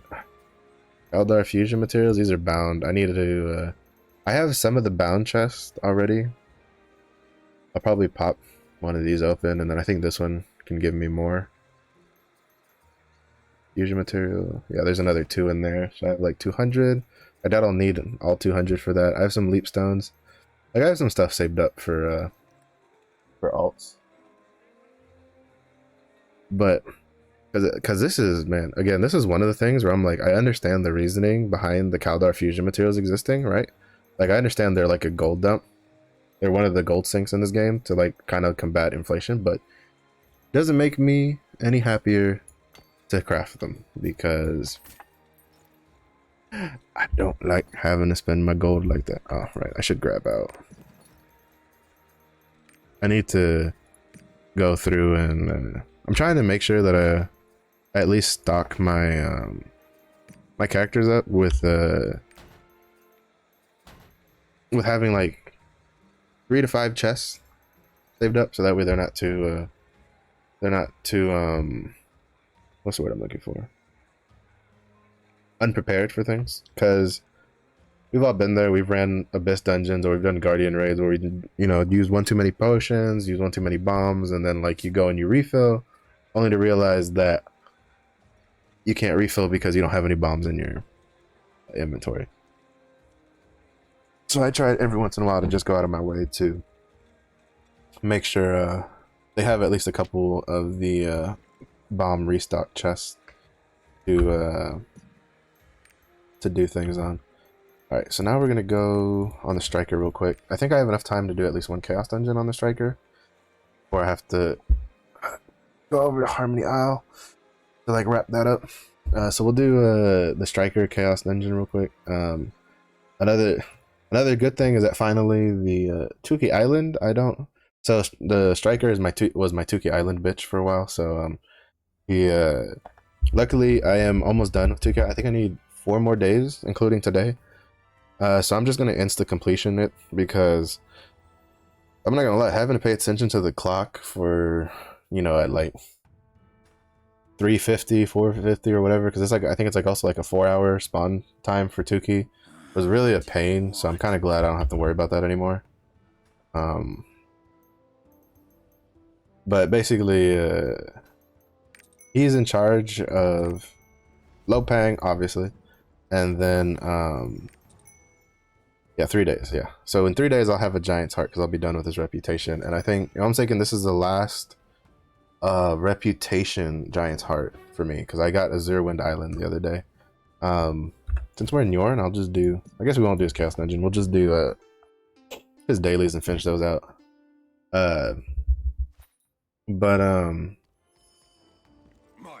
Basically him and the Deadeye have split like duties on like unlocking merchants for me and stuff from reputations, because since I had already planned not to push them to tier 2 or to tier 3, sorry, they're in tier 2.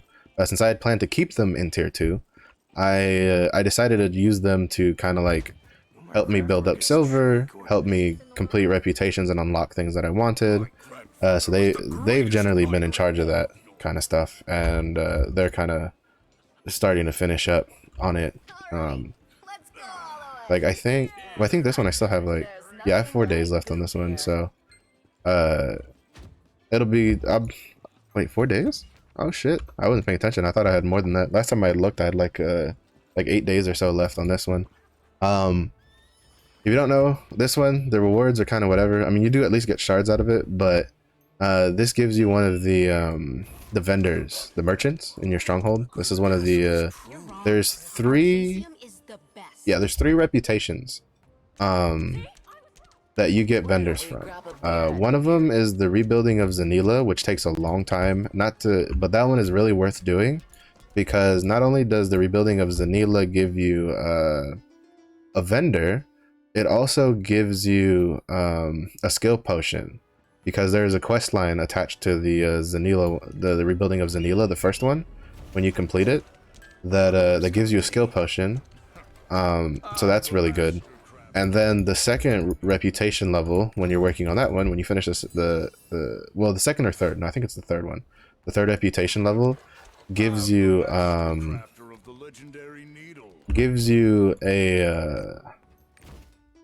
merchant that you can use.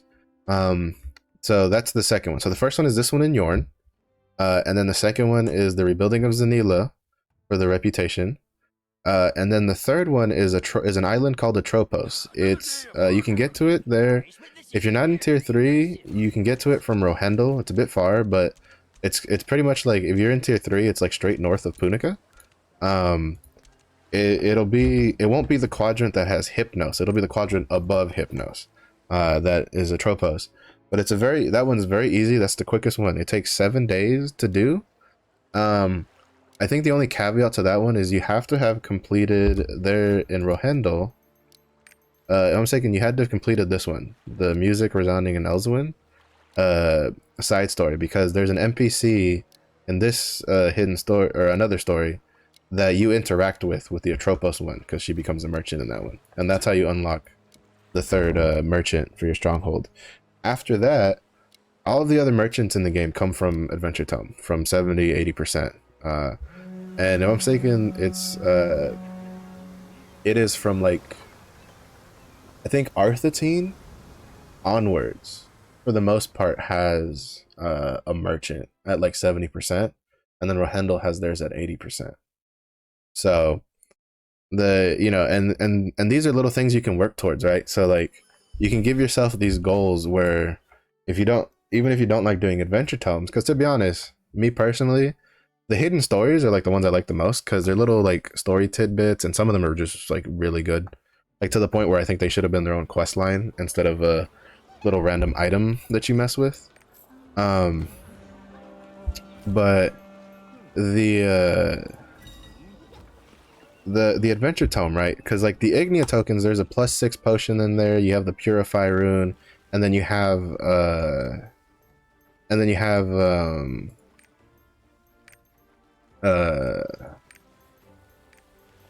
you have the delay in Armament card. So you have like 3 big things there that could really help you on your character.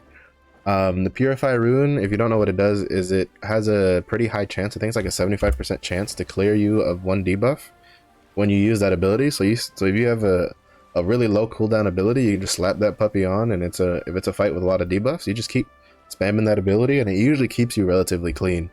Because again, the purple one has a really high chance. I think it's like 75% or something. +6 skill potion. I don't think I need to explain that. That's +6. That's a lot of points. That's really good. And then the delay in Armin card, I don't really think I need to explain that either. You know, delay in Armin, Lost Wind Cliff set. That's, if you're playing DPS, that's generally the first card set you'll have done. So the fact that you have a way to guarantee getting delay in Armin is nice. But these are like little goals you can give yourself to work along the way, right? Like you have sea bounties. So here's the first Adventure Island 70% merchant, or not Adventure Island, Adventure Tome 70% merchant for Arthentine. I'm thinking from Arthentine onwards, they all have one. So you have Arthentines, I showed you, North Vern 70%, Chewshire 70%, Rohendels is at 80% because at 70% it gives you a skill potion. Yorns, again, you know, I'm beating a dead horse here. Yorn, Phaeton, Punica I can't show you on this character because he hasn't been there yet. But you have other good things along the way, right? So like, you know, you get sea bounties with the secret maps.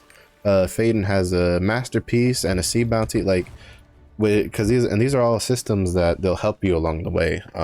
Masterpieces are good if you need judgment conviction. It's also a good collectible for one-time gold, and there's a lot of gold in the masterpiece collectibles.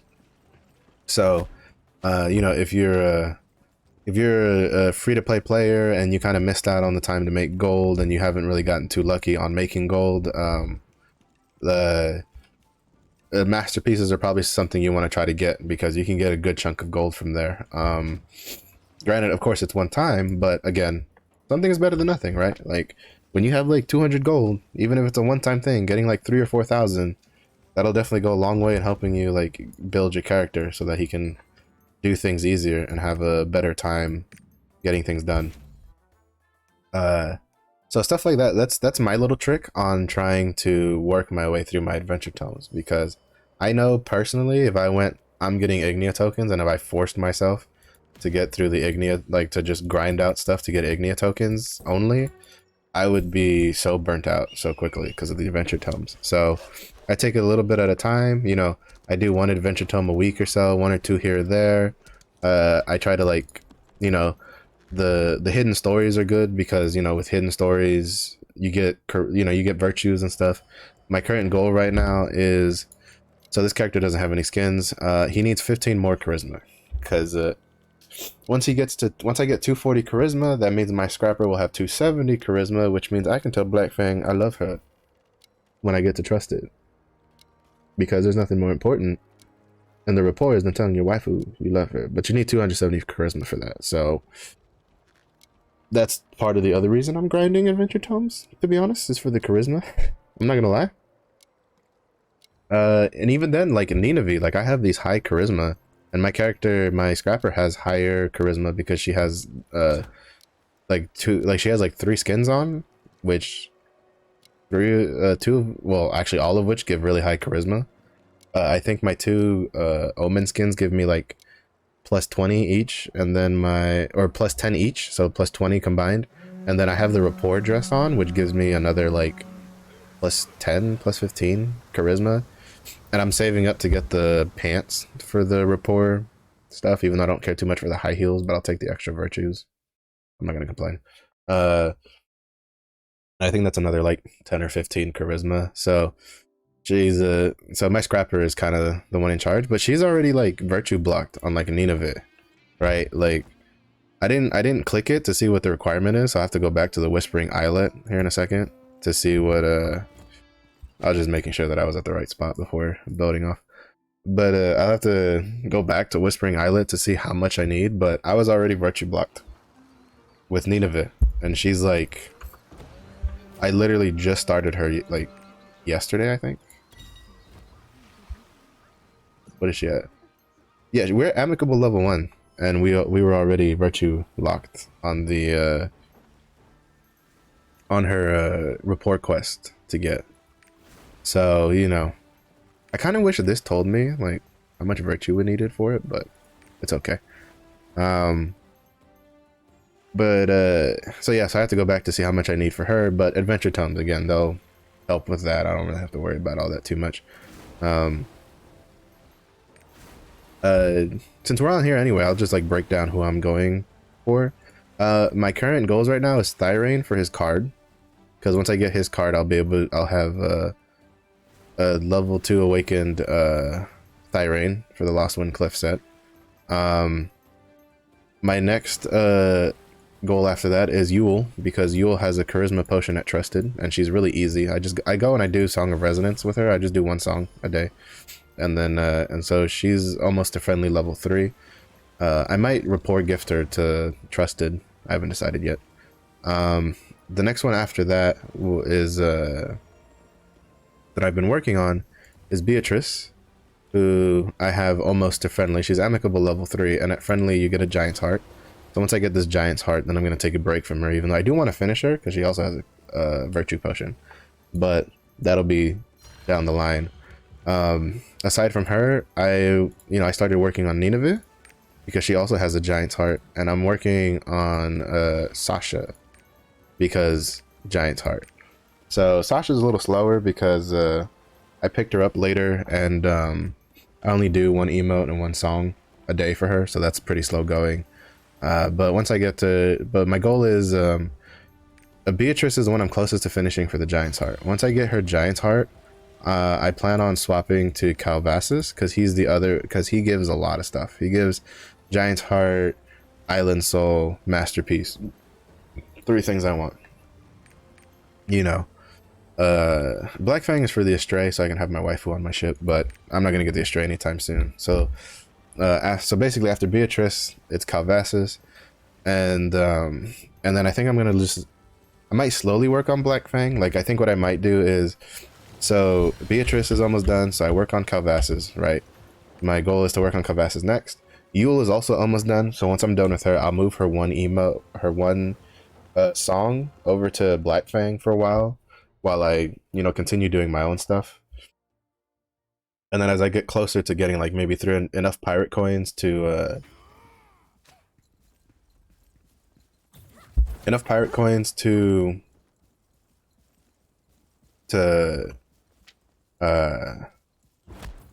get the last piece of the Astray I need, because I have the 2 reputation rewards for making the Astray. Once I get close to 300,000 pirate coins, and I get in a state where I can, get that piece without like breaking the bank, because I still want to keep pirate coins for or sea coins and whatever to be able to buy is that oh, I thought that was a heart for a second. I think this is the oh, they went crit damage. Interesting. They do have a lot of crit though, so they probably don't really need it. I'm assuming they run precise. Are they doing the precise dagger build? No, they just have a lot of crit. stats. That's really good though. That's cool. That's a cool looking. That is a cool looking staff though.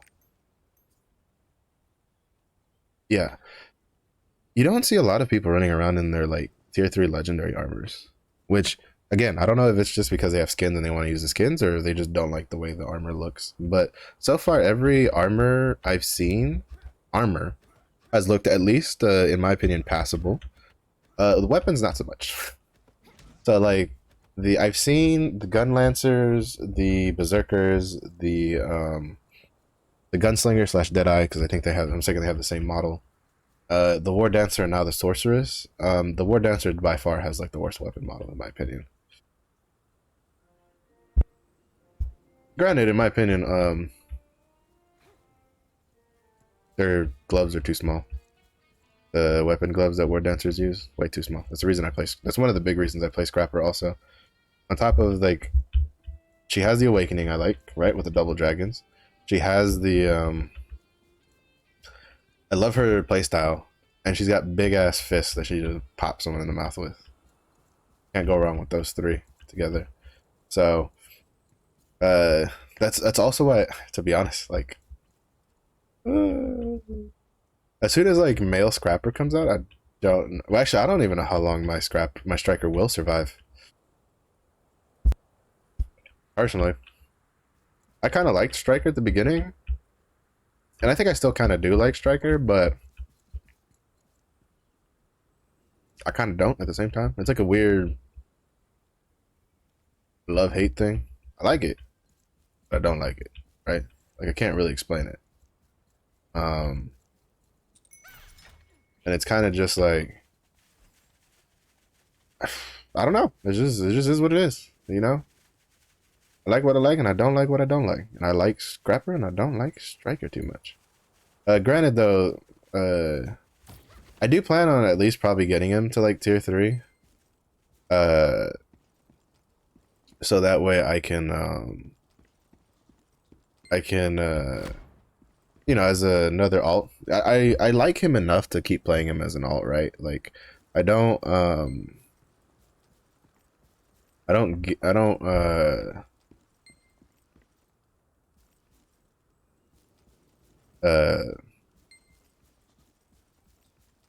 I don't dislike him, you know, like I wasn't a very big fan of like the Shadow Hunter too much. So I threw her out.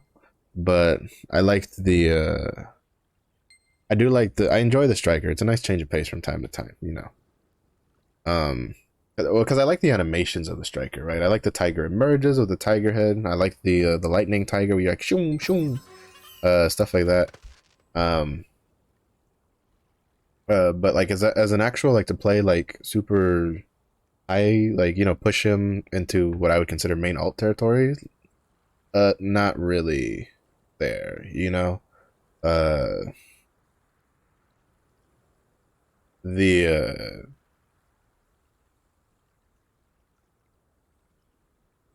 So you know, if I had to list my group of classes that I like for like main alt territory, it would definitely be like Deadeye, Scrapper, and like Lance Master.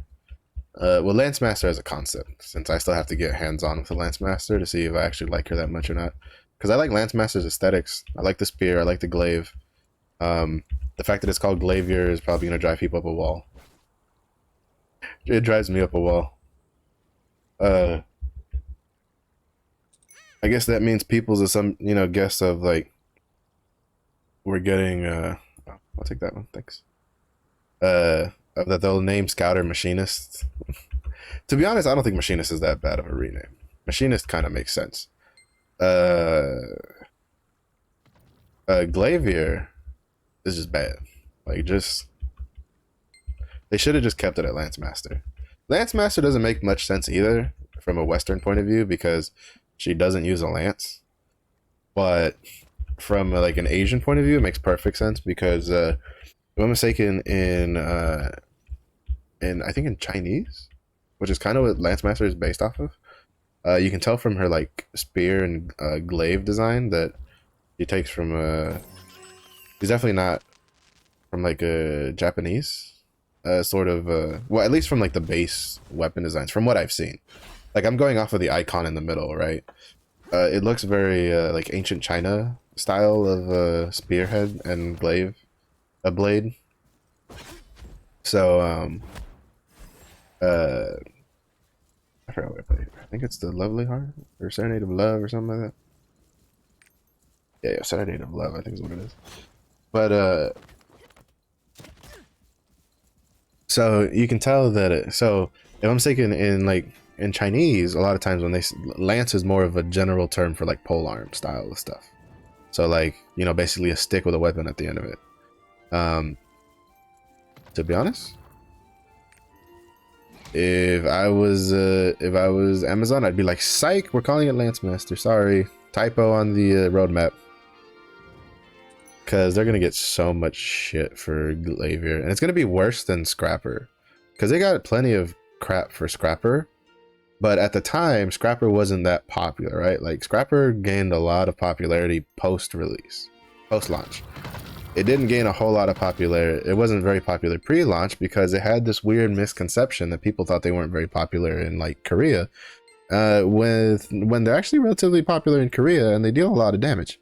So they've gotten a lot more popular like post-launch.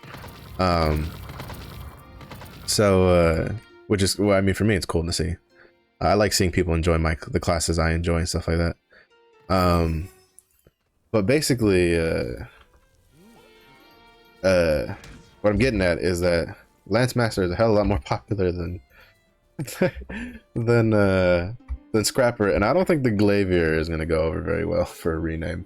So I don't know what they're going to do with that, because the community itself has already been kind of grumbling about some of the rename choices. So it's like we'll see how it goes. We'll see how it goes. I don't know if they'll change the name or not. I think the community will probably still name it, like still be calling it Lance Master, even with all this stuff done. But it is what it is. Well, anyway, that's the end of the stream though for today. Like usual, I always end on the Adventure Islands. If you're watching this on the VOD on Twitch or YouTube, thanks for watching this far. If you watched this far, I imagine you've at least liked listening to me ramble on. I stream Monday through Friday from 2 p.m. to 6 p.m. Central, so, you know, feel free to come join and have a chat. Pretty hyped for the roadmap. It's finally here. We finally have it. You know, there's still some stuff we'd like information on, but pretty hyped. Lance Master in April, Destroyer in May. That means I need to revamp my plans for like alt and stuff, because basically because my plans were very loose. So that's more on my side of things. But again, thanks for watching. I hope you guys are excited as I am for all the stuff that's coming. Lost Ark has a lot of really hype stuff down the line, and I hope that you'll stay along for the ride. So until then, I'll catch you guys tomorrow, and peace.